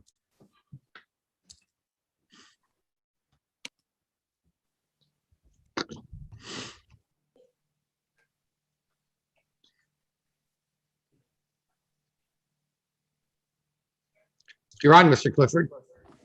Hello, I'm sorry, I didn't see the connection there. I apologize. I have not, I don't know where you are in this agenda, so you'll have to fill me in. I'm sorry. I lost my feed on the YouTube. Welcome. Jay Hello, was how just, are you? We just had a almost hour-long conversation on this overlay zone in its concept and how it relates to subdivision. Willard project was talked about tangentially is related to how it would apply, but not specifically to your project. We talked about how it relates in the genesis from the master plan, how the whole concept came up And we've just gotten to the point where the commissioners asked me to address the points of the letter which was received, which I forwarded to you from, I think Mr. Fisher from, let me see, if that's his name. Yeah, Mr. Fisher, the letter, that's where we left off. And I told them now that we're moving to the agenda item of Fishpool LLC, you wanted to be heard because you can address the specifics of your project and everything that you had to say regarding your project specifically. So that helps. All right, am I commenting on the letter from Mr. Fisher? Yeah, Is that what you're asking? You can, and I mean, I don't want to tell you how to do it, but I would think Yeah. that they'd like to hear how your project distinguished itself from that letter.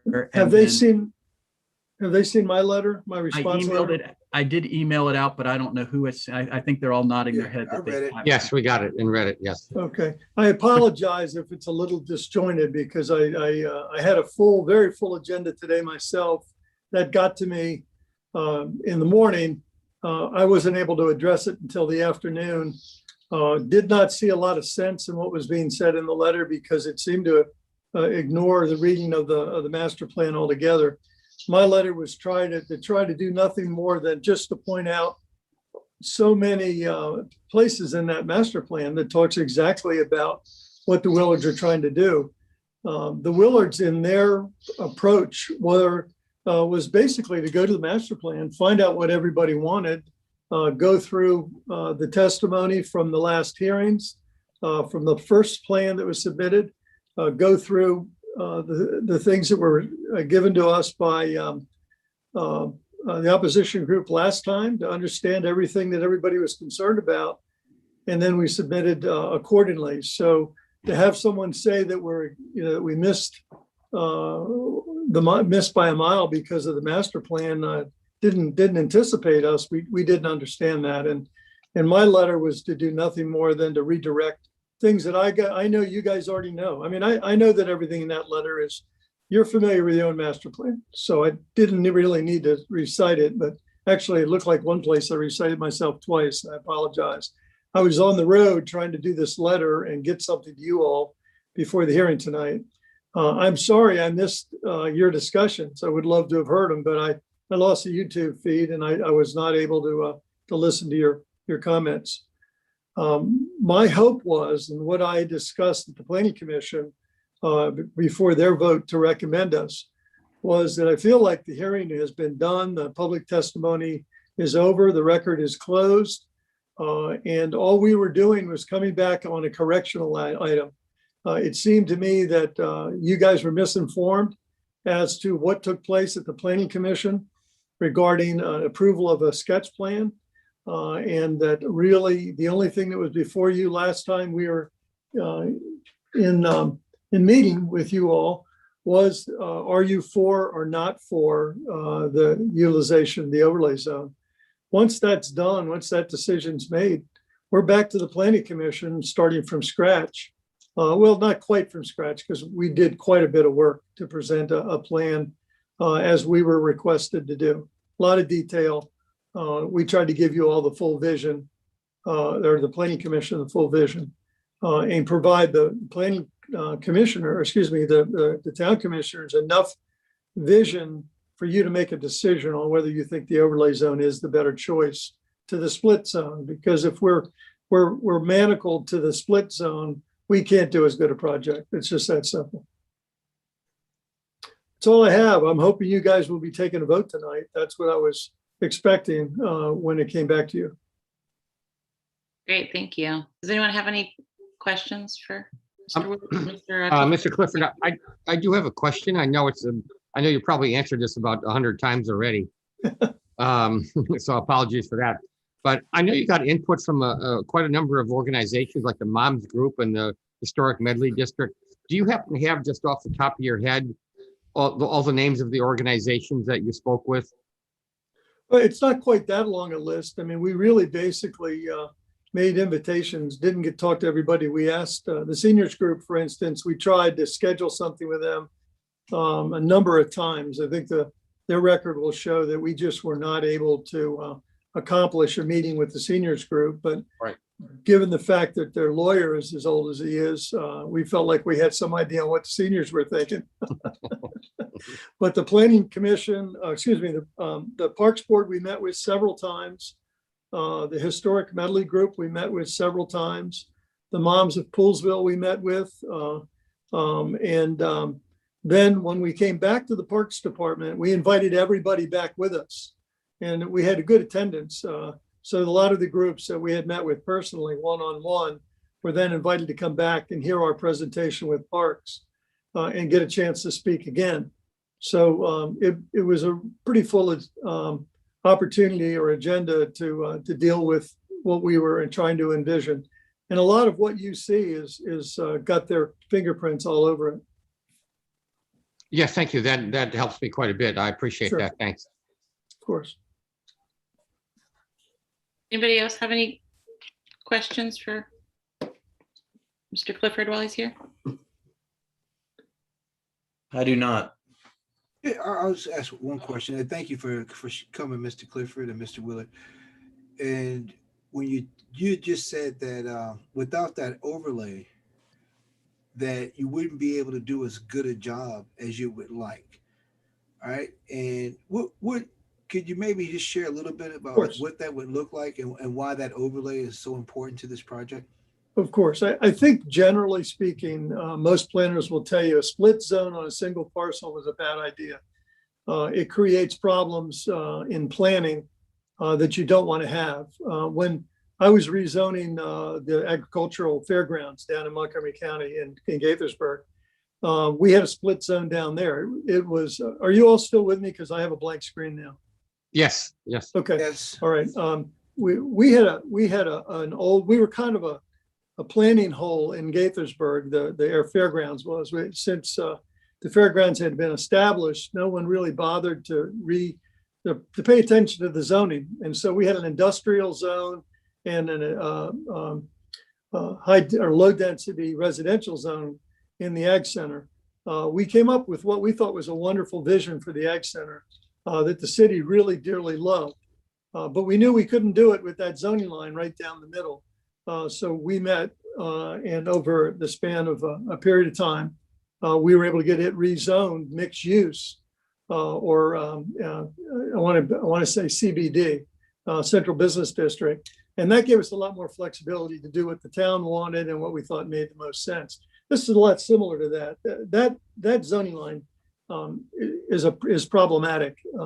If you keep it where it is, it really makes it difficult to do a nice community because the hard edge of that zoning line means everything's got to be one way on the one, like for instance, apartments in the commercial section if you want to do residential.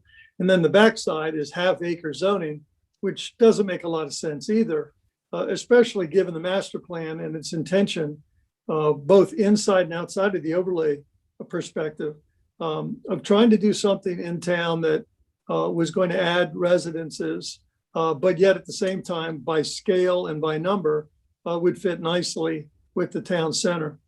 So that zoning line creates inconsistencies with how you go about trying to approach using that land.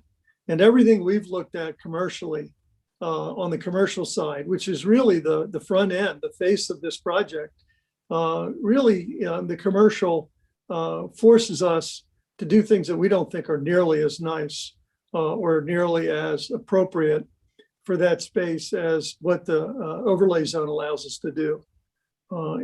So I think we've made that clear to everybody that we've talked to. If you take a look at what we proposed and see it without the overlay zone, we've never really tried to present you guys a plan based on the zoning that's there because we felt like it would scare everybody. That just doesn't look very good. And it's not at all what we're capable of accomplishing with the overlay zone. I thought it was a great idea that the Planning Commission looked at this piece of property and said, you know, this is a good target for the overlay zone. And so we tried to give you something we thought justified that resolve. Mr. Willard, it looks like you wanted to say something. Yeah, I had my hand up there. Sorry, I'm not home yet. I'm on the edge of a cornfield. And so a couple things. Number one, I run into many people, and I know Jim does too in Poolesville, that are really excited about this project. They really are, because it can be something really special, I believe. President Cook, I think you mentioned there were 70 letters that came to you that were really concerned about this project. And I did the math, and that's 1.2% of the total population of Poolesville. And I submit that folks that don't come on these meetings and don't stand up and testify and don't kind of get in front of you folks, that means they're for it, okay? There's 24 people on YouTube watching, so my gut tells me the majority of the town is for this project. They really are. And I see them on the streets of Poolesville. And I think the town would be missing a tremendous opportunity if they didn't proceed with this special project, because the by right zone, as the kids say, it sucks. Okay, so that's all I have. Thank you. Thank you. Thanks, Billy. Well, if there's no other comments or questions, I guess I'll thank you both for joining us. Will there be a vote tonight, Madam President? Well, that's probably what we'll move on to next, if anyone wants to entertain that motion. I guess first I'll ask the two of you if you wanted to exit our meeting, and then we'll continue discussing, and that motion may be made. So before anybody makes any motions, I sit on the planning commission, obviously, and I was one of the people that voted to recommend this to this board. I know I keep coming back to this, but my only hesitation is, like, I don't want to get in over our head with water and sewer and drinking water. But Jay's made it abundantly clear tonight that this project does not have to, will never go forward if there's not enough water or sewer capacity. And there's plenty of time to stop this in its tracks if we find that this is going to be an issue. And I will be the first one to, stand in this project's way if we find out that there's any question that there's enough water or sewer capacity. I mean, if that's in any doubt, I will not be in favor of going forward with this or any other development until we're sure that we can accommodate it and still have a safe buffer. So I just wanted to make sure that the residents that are watching that have spoken to me privately, like, I hear you, and like that's I'm hugely concerned with it too. I don't want any part of like a legacy of the people that helped to ruin Poolesville's like water supply or something like that, or so I just wanted to say that before we went any further. Martin, I appreciate that. And then Jay, just so that I'm clear, I'm going to share my understanding of what we're actually voting on if we go ahead and vote this evening. And so we're looking at this, we've heard a lot tonight, and we're looking at, does this project, would it be granted to use the village overlay as a village overlay zone? And so as it stands right now, if they wanted to, they could pursue building commercially. And that commercial development could be apartment buildings, and commercial development could be a warehouse. All right, am I correct? Am I understanding?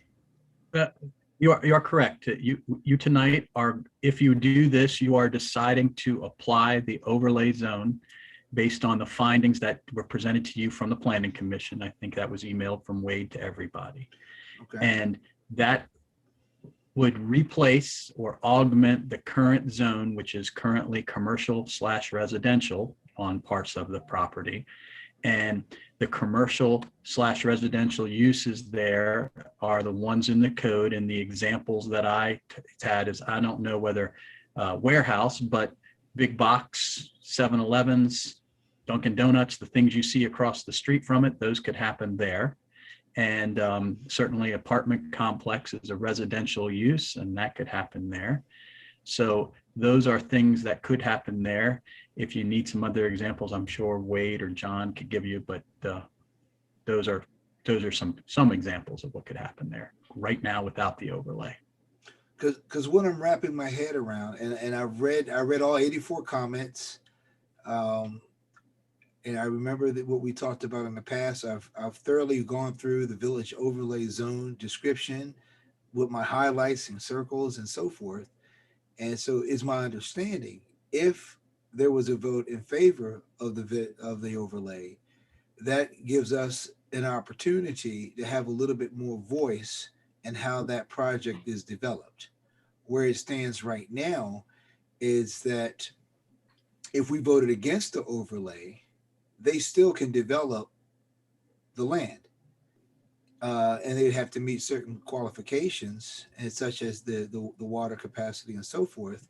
But a vote for the overlay or against the overlay doesn't stop development. It just dictates how that development will take place. I'm trying to just say that in layman's terms. That's correct. For those who are watching, because it's in my interpretation of all 84 comments, I think there's a majority of the comments that are really questioning the whole idea of developing and really saying no to developing. But I think that might be premature based on what I've heard tonight, that really we're looking at a zoning piece, not the development itself. That's correct. You've stated it accurately, is that the property can always be developed with the current zoning designation. And the overlay zone is the town's attempt to get a better product that meets the town's guidelines and the spirit of the overlay, which has certain criteria and special requirements in it. And that is the give and take aspect of it. And I want to add something as well. So were you finished that? No, just one more thing, and then I'll wrap up. And so just as Martin was saying, that if we find out that we don't have the water capacity, he would be first in line to bring it to a halt. And so if that comes up as if we don't have the water capacity, now at the planning level, the planning board, would they be able to put a halt, or would that come back up to the commissioners to put a halt? They would be the primary halters, the primary body that stops it, because they would be the ones that stop and not give the approvals. And the commissioners would still play a role in the overall policy of allocation. So you have an allocation policy that would have to be addressed as well. So there's still a role for the commissioners on a general strategic level, but on a tactical level, it is the planning commission that does the halting. But so there's still a safety valve in case there's a major problem. Yes, there's several still. All right, that's it, Jeff. I'll turn it over to you. Yeah, so I just wanted to be clear. So if the commissioners approve the rezoning, which is essentially an overlay zone, then it's passed it into the hands of the planning commission to implement that. And the public, the residents, can have input into the planning commission. So let's say if a resident says, well, a tree should be moved from here to there, then the planning commission could take that to the developer to say a tree should be moved from here to there, or whatever the case may be. So I guess my point is that even though we had a public comment, we got 84 comments. Those were all passed to the planning commission, so they're well aware of what the concerns are, and the commissioners could approve the overlay zone, and then it gets passed to the planning commission to implement that with input from the residents. Is that correct? Jay? That is correct, and you've summarized a very complicated process, and that is correct. I've tried to figure out a way to simplify this just so people can understand this, because, and the only analogy I came up with quickly was you, the commissioners, have decided that you're going to buy a car, but the planning commission is going to figure out what kind of car and all the details to it. And they're going to make the decision of what kind of car to buy. But the commissioners are going to decide whether we have enough money to buy the car after they figure it out. But the residents have input into what color and how many features and stuff like that. The residents have input on those features through the planning commission. Okay. And it is really incumbent upon them. And a lot of residents don't avail themselves to the process, which is why you have appointed residents as your planning commission members, so that they innately would know some of the things that concern them as citizens, so that, you know, Mary and Joe don't have to come in because somebody already is expressing that. But there is plenty of opportunity to do this. It's every time it's on the agenda, the public has a right to comment, and that's the way the planning commission. Now, one other thing. So Mr. Clifford and Mr. Willard have already, and I don't know what the right word is, sketch plan or whatever, concept plan, whatever. And they presented that on several occasions, not only to the commissioner, but also to the planning board and then as well as to other groups as well. Right. So in my opinion, there's some expectation, or if I spend all that money to get to that point, I would not want someone to pull a rug out from under me and say, no, you got to start from scratch. Because I heard this start from scratch thing or go back to square one a couple of times. And I think, maybe correct me if I'm wrong, that the project is beyond square one, right? So, I mean, they've developed a very detailed plan, right? With all the streets laid out and the houses and the trees and all that kind of thing. So I don't expect that they're going to wipe that clean and start over. No, they can't. Their concept paradigm idea that they brought to you, embodied in those plans, is the basis for them moving forward. And the planning commission is not locked into that, but the planning commission has the ability to modify that. But it's going to be generally like this. That's the whole point. It's not specifically like this, but generally like this. And as you said, they have spent tremendous amount of time and effort to do that. And to give you the specifics, because I think it's important, what everybody has been looking at is kind of like a rendering of what it's going to look like. But the actual plans to build the place are 50 or 75 pages long, more, that haven't been designed, you know, elevations, road layouts. And once they start doing all that, they're going to design those things to that rendering, but they may find out that the actual rendering specifically will not be able to be attained. The road might have to go to the left or to the right, that type of thing. Mm-hmm. But on the other side of the coin is it's not going to be completely different. No, it has to be like what you see. Okay. Because I think, in generally speaking, what we have seen, everyone likes. Right. I mean, to give you black and white, they can't come in with a townhouse development. They have to come in with what you saw in front of them. Yeah. But there may be specific tweaks or changes. So I guess if it's compared to like a book, it's going to be the same book and the same story, but the typesetting may be different, and there may be some corrections in the words, but the story and the theme will be the same. Okay, may I interject one thing here? Okay. Jeff, one of the things that may change it is stormwater management. You hear us talk about that a lot. Right. So the design of the stormwater management may impact something that's not on the plan and prevents them from doing what they're hoping to do with number of houses or right. Also, there was some talk at one time with the planning commission about relocating a particular house in one place to another place. Mm-hmm. Those things will have to get ironed out as you go through the preliminary plan process. Also, that it can't be stressed enough that if we get to year 2, if you will, in the design process, we find out that their water and sewer is inadequate, then that will have to be addressed at some point to get to that milestone of adequate sewer and water. So there is, as Jay has said, those places where brakes can be put on a project. Thank you. Thank you. I'll just say too that you know, I was the first one to fight the original iteration of this, because it was, in my opinion, wasn't well thought out, and it was kind of a abomination. I don't think it's too strong of a word. I don't think this is that plan at all. I think this is a much better plan. It does seem to me that having, you know, half-acre development right in the middle of town, like we have like on the outskirts of town, is just not consistent with like a good town plan.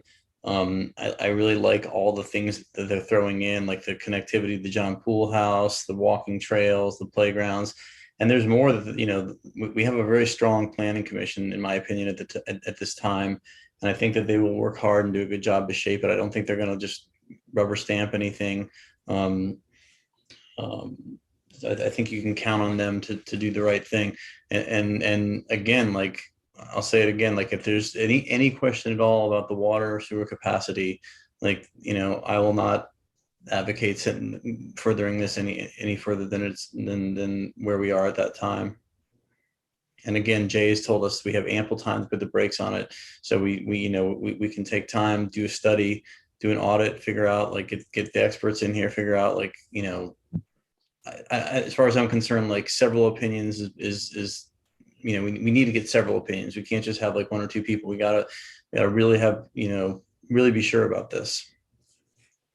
I also just wanted to echo something that Martin said and really thank the Planning Commission for doing their due diligence on this, because I know that they've been spending a lot of time and effort on this, as we are as well, but it's I think it's definitely worth repeating.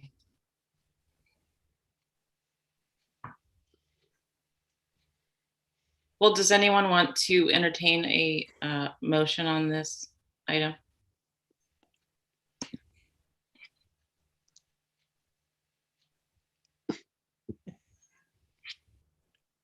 I'd like to, Jay, could you give us some specific language for us? Because I'd love to make the motion. Certainly. If the motion is to do it, I assume that's the motion in the positive to do this, then the motion would be to grant the overlay, the village overlay zone based on the findings of the Planning Commission for the Fishpool LLC property contained therein.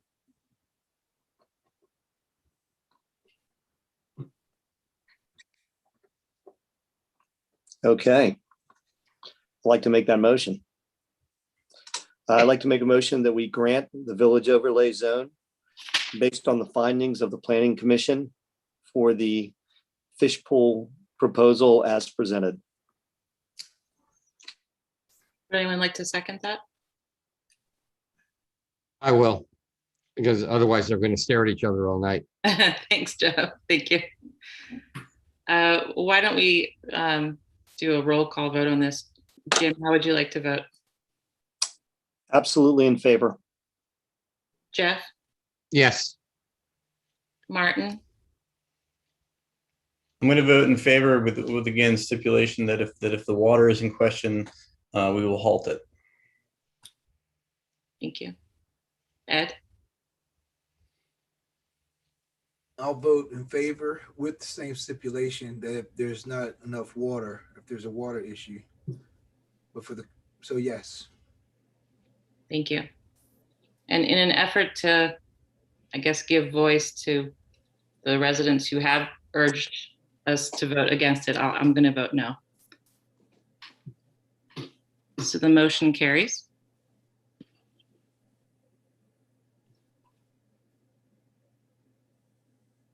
Thanks to Jay for answering a bazillion questions tonight. Appreciate it. Glad to help.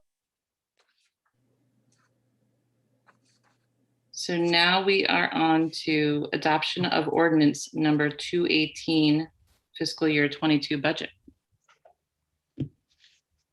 Is that me or is that Wade? Who is that?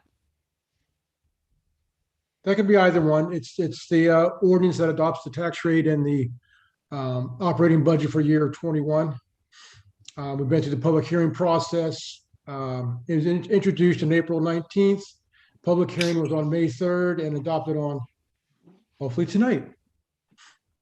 And the changes that we made at our public hearing, or after the public hearing, the public comment about historic medley were incorporated into this also. Wait, just one question. I've looked through this budget, but I can't remember. Do we carry over the stipend for the Poolsville Day chairperson? Let me look real quick.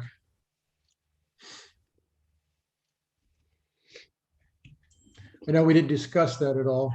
I don't remember that. Hmm. Do you have a cold, Wade? I'm dying. My allergies are just Oh, tearing me no. up today. Flonase. Hmm. Okay.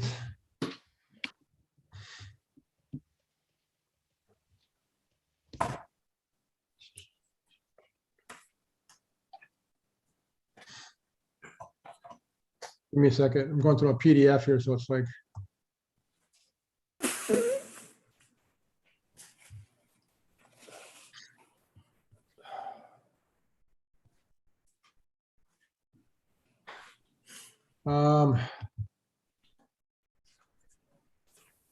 It's just lumped in here at $20,000 for Poolsville Day, so I'm not sure if I don't have a breakdown at all Okay. of that, but there's $20,000 in it that was carried the same as last year. So if it was in there last year, then yes, it's in here this year. The number didn't change.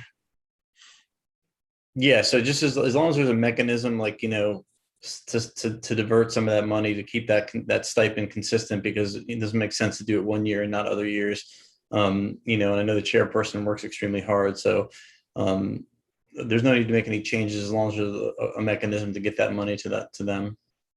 Yes, I think it certainly is. Okay, Absolutely. good. Good call, Thank Mark.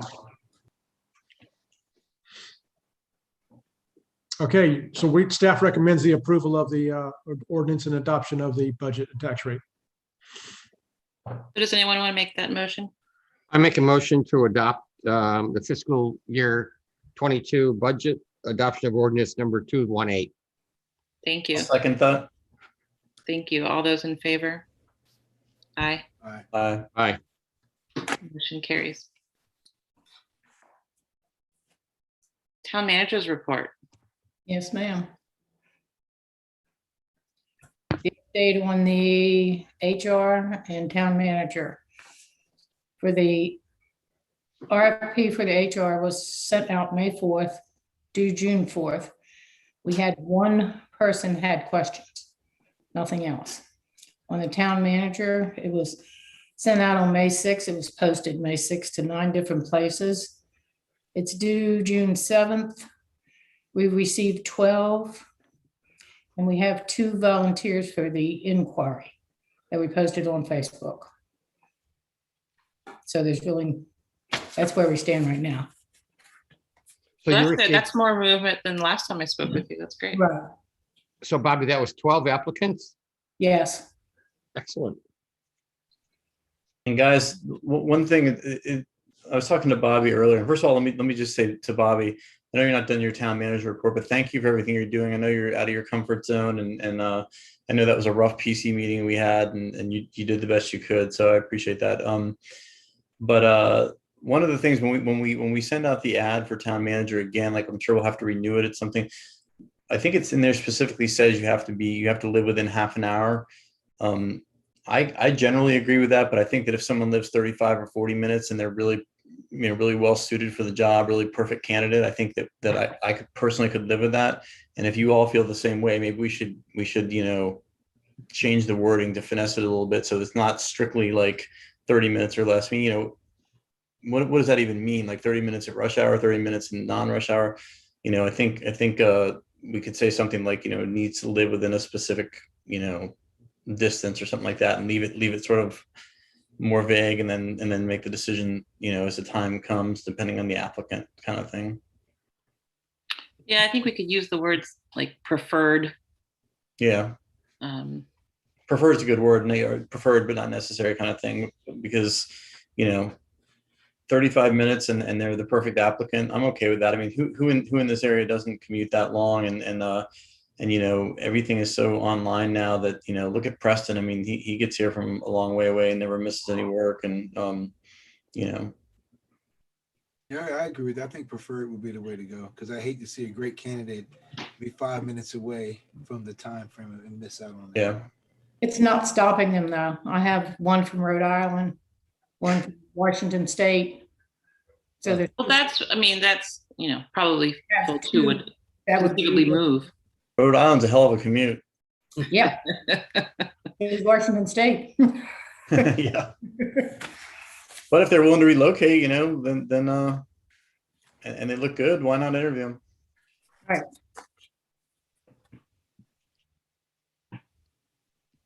So maybe we could at least change that on our website Okay, fairly Yeah, that's quickly. easy. That's easy. right. I wonder, I also, I had someone ask me today, where was the information about the town manager application? So I wonder if we can, and I was able to, you know, help them find it, but I wonder if we could, I don't know, put it a little bit somewhere, a little bit more front and center. I thought it was across the top. There's information about the, I'll check it. thank you. The next thing is summer camp. It looks like we are going, Montgomery County is going to open May 28th.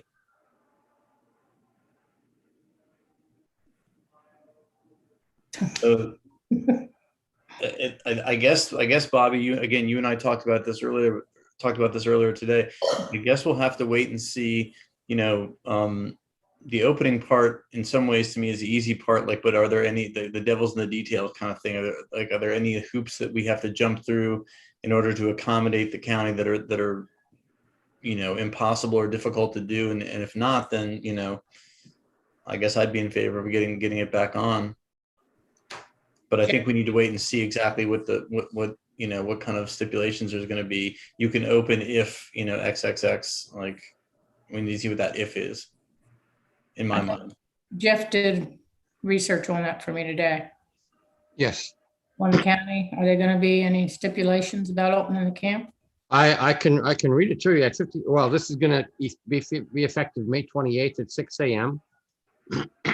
And it's at 50% of the population being fully vaccinated with COVID-19. All conduct in business in Montgomery County must follow any state or Maryland Department of Health requirements in place at the time. Fully vaccinated means 2 weeks after a person has received all required doses of an approved COVID-19 vaccine. So it just says we have to follow the state of Maryland and the state of Maryland Health Department requirements. And the state of Maryland is pretty much already, if you look at, follow Governor Hogan's press conferences, I believe it was actually today. Well, I don't know exactly if it was what time it was today, but yeah, so things are becoming much more open. Is there any kind of requirements, like any ratio, like, you know, ratios or distancing, anything that would make it prohibitive for us to, like, you know, open the camp, and any kind of regulations to fulfill? No. Yeah, no, there really aren't. But I mean, I can double check it on the state of Maryland the COVID website just to make everybody comfortable. But I believe it's basically none. That's what Bobby, what is your sense of how many folks are wanting to take advantage of this if we are saying that we're going to Well, first of all, we have to get at least 13 employees, between 12 and 13. We don't have a director. We don't have an assistant director. We talked to them. They already took their jobs for the summer. So we're really starting to square zero. I'm sure we can get kids to work, but we need adults to be a director.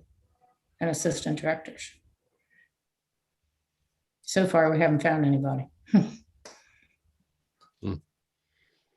So what is the process that we're gonna, You'll have to advertise. okay,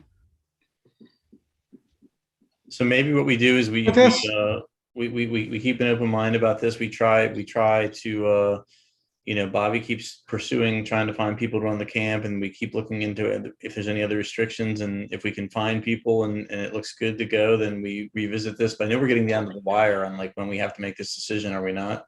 Yes, we are. It should be done tonight. Okay. Oh, but we don't have any people to run it. So That's why we have to decide if you want to try to open it so we can advertise. my 2 cents is I think we should try and find people to, like the director and I guess the assistant director Right. are required. And then there's other younger folks who help out with the activities and whatnot. Yes.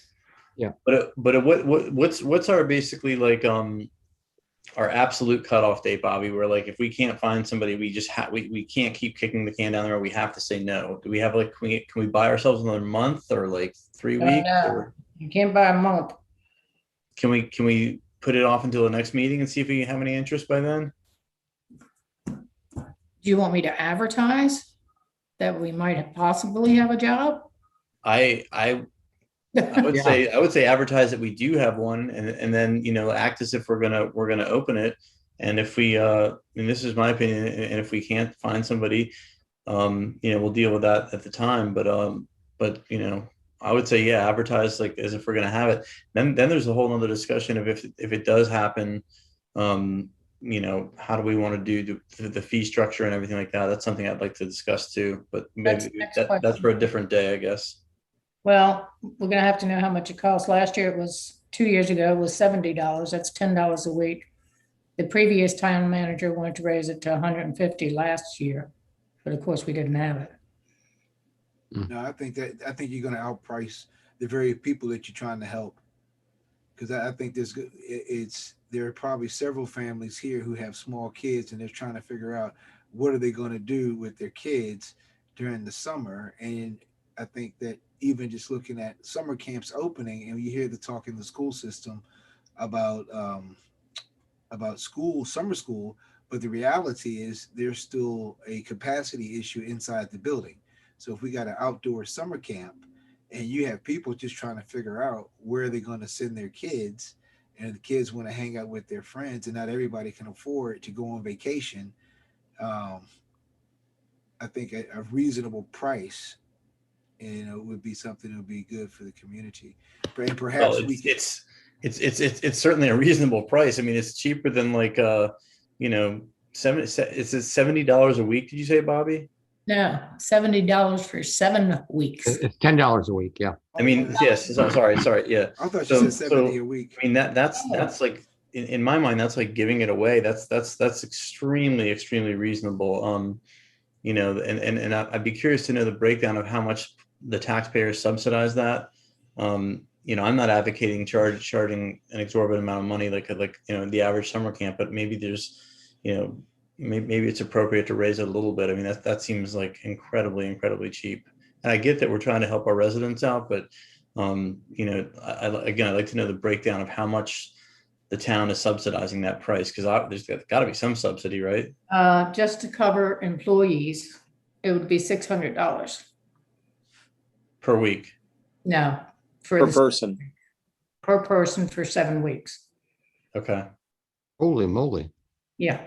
So that's am I understanding you correctly? That's a pretty heavy subsidy. Is that right? It always has been. That's enormous. You have to pay the kids $13.25 an hour. That's Montgomery County. Okay. So I'm not, I don't think we have the infrastructure to do this, but I certainly, any families, to what Ed's point was, any families that are needy, that need the extra help, like I certainly think that they, we should be helping them out, but I don't think we have the infrastructure to like have somebody like look into that and decide who gets subsidies and who doesn't or whatever. But yeah, I think that the prudent thing to do is look at raising the price a little bit, because that's an awful lot of that being subsidized by taxpayers. Yeah, I thought you meant 70 a week. No, not no. 70 You for- guys, we should probably have a little bit of a discussion about this offline because it's pretty sensitive about who can go, who can't go, who's paying and who can't pay, and the subsidy. It's a difficult subject, and we went over this several years in a row back when we were holding the camp about how to keep the fee structure in place so that the camp could be a well-rounded, everybody type, everybody attends type of camp. So it makes sense, Martin. I hear you at face value, but you almost have to look at it as one of those things that the town does that makes this a great place to live too. Well, let's talk about it offline. I mean, I'm not set I on know you're anything. not. I think it's a I good get it. discussion. It's a good discussion to have. And maybe it's premature. I mean, if we can't find someone to staff it, then it's kind of a moot point. But. So Bobby, just to move forward, then we're going to try to find a director. If we can find a director, potentially we're going to have camp. Right. So, and it's Bobby, is that your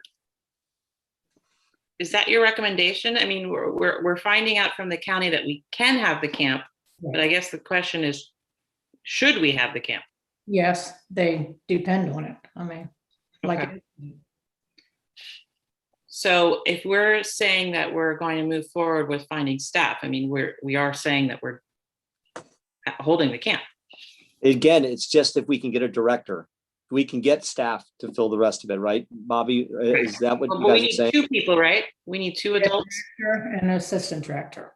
And there might be some people who are 10-month employees of the school system Yeah. who are looking That's for what it's been something in to the do past. and enjoy being outside and enjoy working with kids. We tried that today What are with the hours? 9 o'clock to 4. Okay, I guess I could call you to find out what the pay is because I could try to help look as well. Okay, the ones we called today were 12-month employees. Yeah, Oh. but there's always quite a few 10-month folks who enjoy kids, have great experience with kids, who might just jump right in there. Okay, Yeah, and let's just advertise it. All, well, if, we Starting find tomorrow. somebody to take these 2, then we won't have any problems with kids. Okay. Okay. So Bobby, if I come across anyone, I'll just send them your way. Is that the deal? Yes, Okay. soon.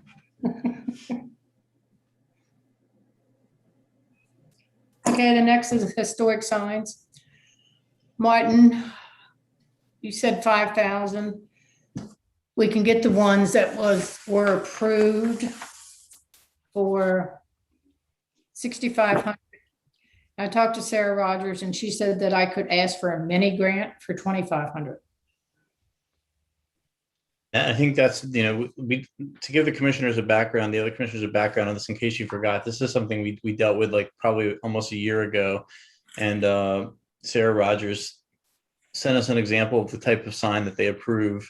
And I think we all like the design. It's just a very simple, like Poolsville Historic District. And she said that if we got that sign, we would get a partial grant. And for some reason that fell through the cracks, and the previous town manager never quite finished that. So Bobby's working on it now. I think Bobby, am I correct? We missed the window for like the big grant.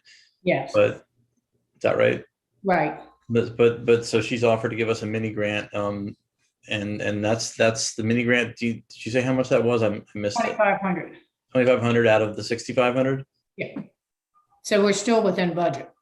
Yeah, so I think that we voted unanimously to approve those signs denoting the Poolsville Historic District. I think it's good for tourism. It's good for economic development. And I personally would be in favor of continuing down that path. I mean, it's already been approved. I guess we don't need to reapprove it, but I'm just trying to make you aware because it's been a while. Before I saw those mock-ups of those signs, and I hope we would have a little more design influence on it, if possible. I mean, just having yellow on green is not good just by itself. So I'm hopeful we can have if there's going to be some discussion or if we can have any input into it, I'd like to talk about it just a little bit. Well, the reason we picked that sign, Jim, is because that's what Sarah Rogers said, that's the kind of thing that like most municipalities use. And that's the kind of thing that she was going to approve. Now, I don't know if I don't think she was saying she would not approve any deviation, but no, the sign shape, the verbiage, all that. It's just basically when you do, I was in the industry for a long time. It probably needs to be white letters with like a gold outline with a green background versus just yellow on green. Yeah, so maybe this is Bobby, a question for you to see if we, we keep basically the same outline, the same design, whatever, except for we change the colors. Is that okay? We Okay. still get our mini grant. Okay. Thank you for checking on that. Yeah. And the last is the P, the one I sent around this evening. That's Poolsville High Schools. That's on all their uniforms. So it doesn't look like anybody else's to go And on. that's the font they use, Bobby? That's it. I got that from Gina Grove. Okay. Bobby, can you remind us what was our conversation about this with the water tower? We wanted to know what happened to the Falcon. And I had minutes that said that you all approved the P.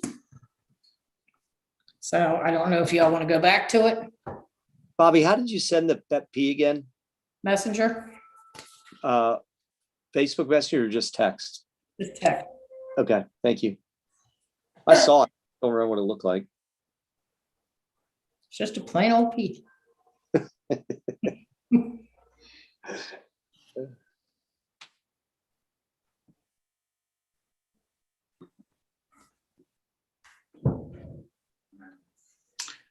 Yeah, while you guys are looking at me, I have no problem with that P. It's just simple,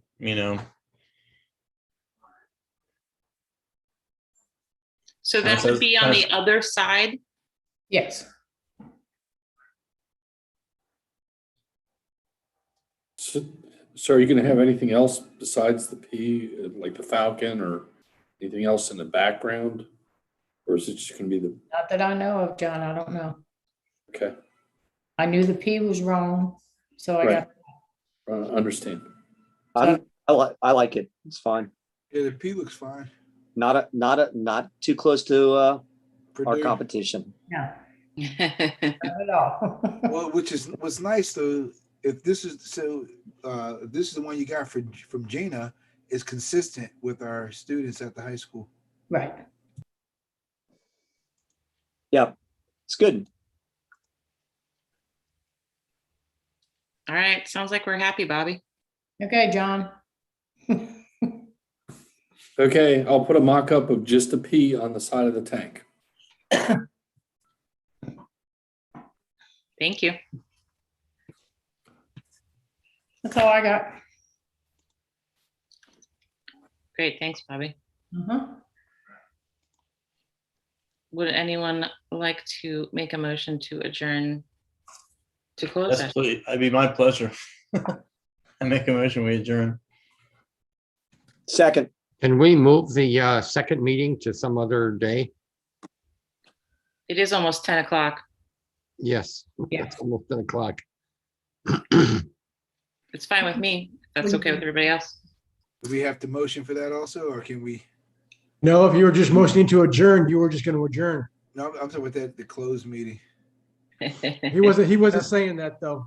Yeah, let's just reschedule that. That wasn't the motion. Yeah, We're Reschedule it. locked in. Now we have to go to closed session, Ed. since that's what we put out to the public, isn't it? Did we put that out to the public? No, it works just the opposite. No. We did put it out there, but you do not have to go into closed session because you can only go into closed session if you have the votes. So you don't have the votes. So therefore, Yeah, it is late. I'm ready. Let's call it a night. Same here. me three. So I vote we adjourn and reschedule the second meeting to some other night. I second that motion. All in favor? Aye. Thanks, everybody.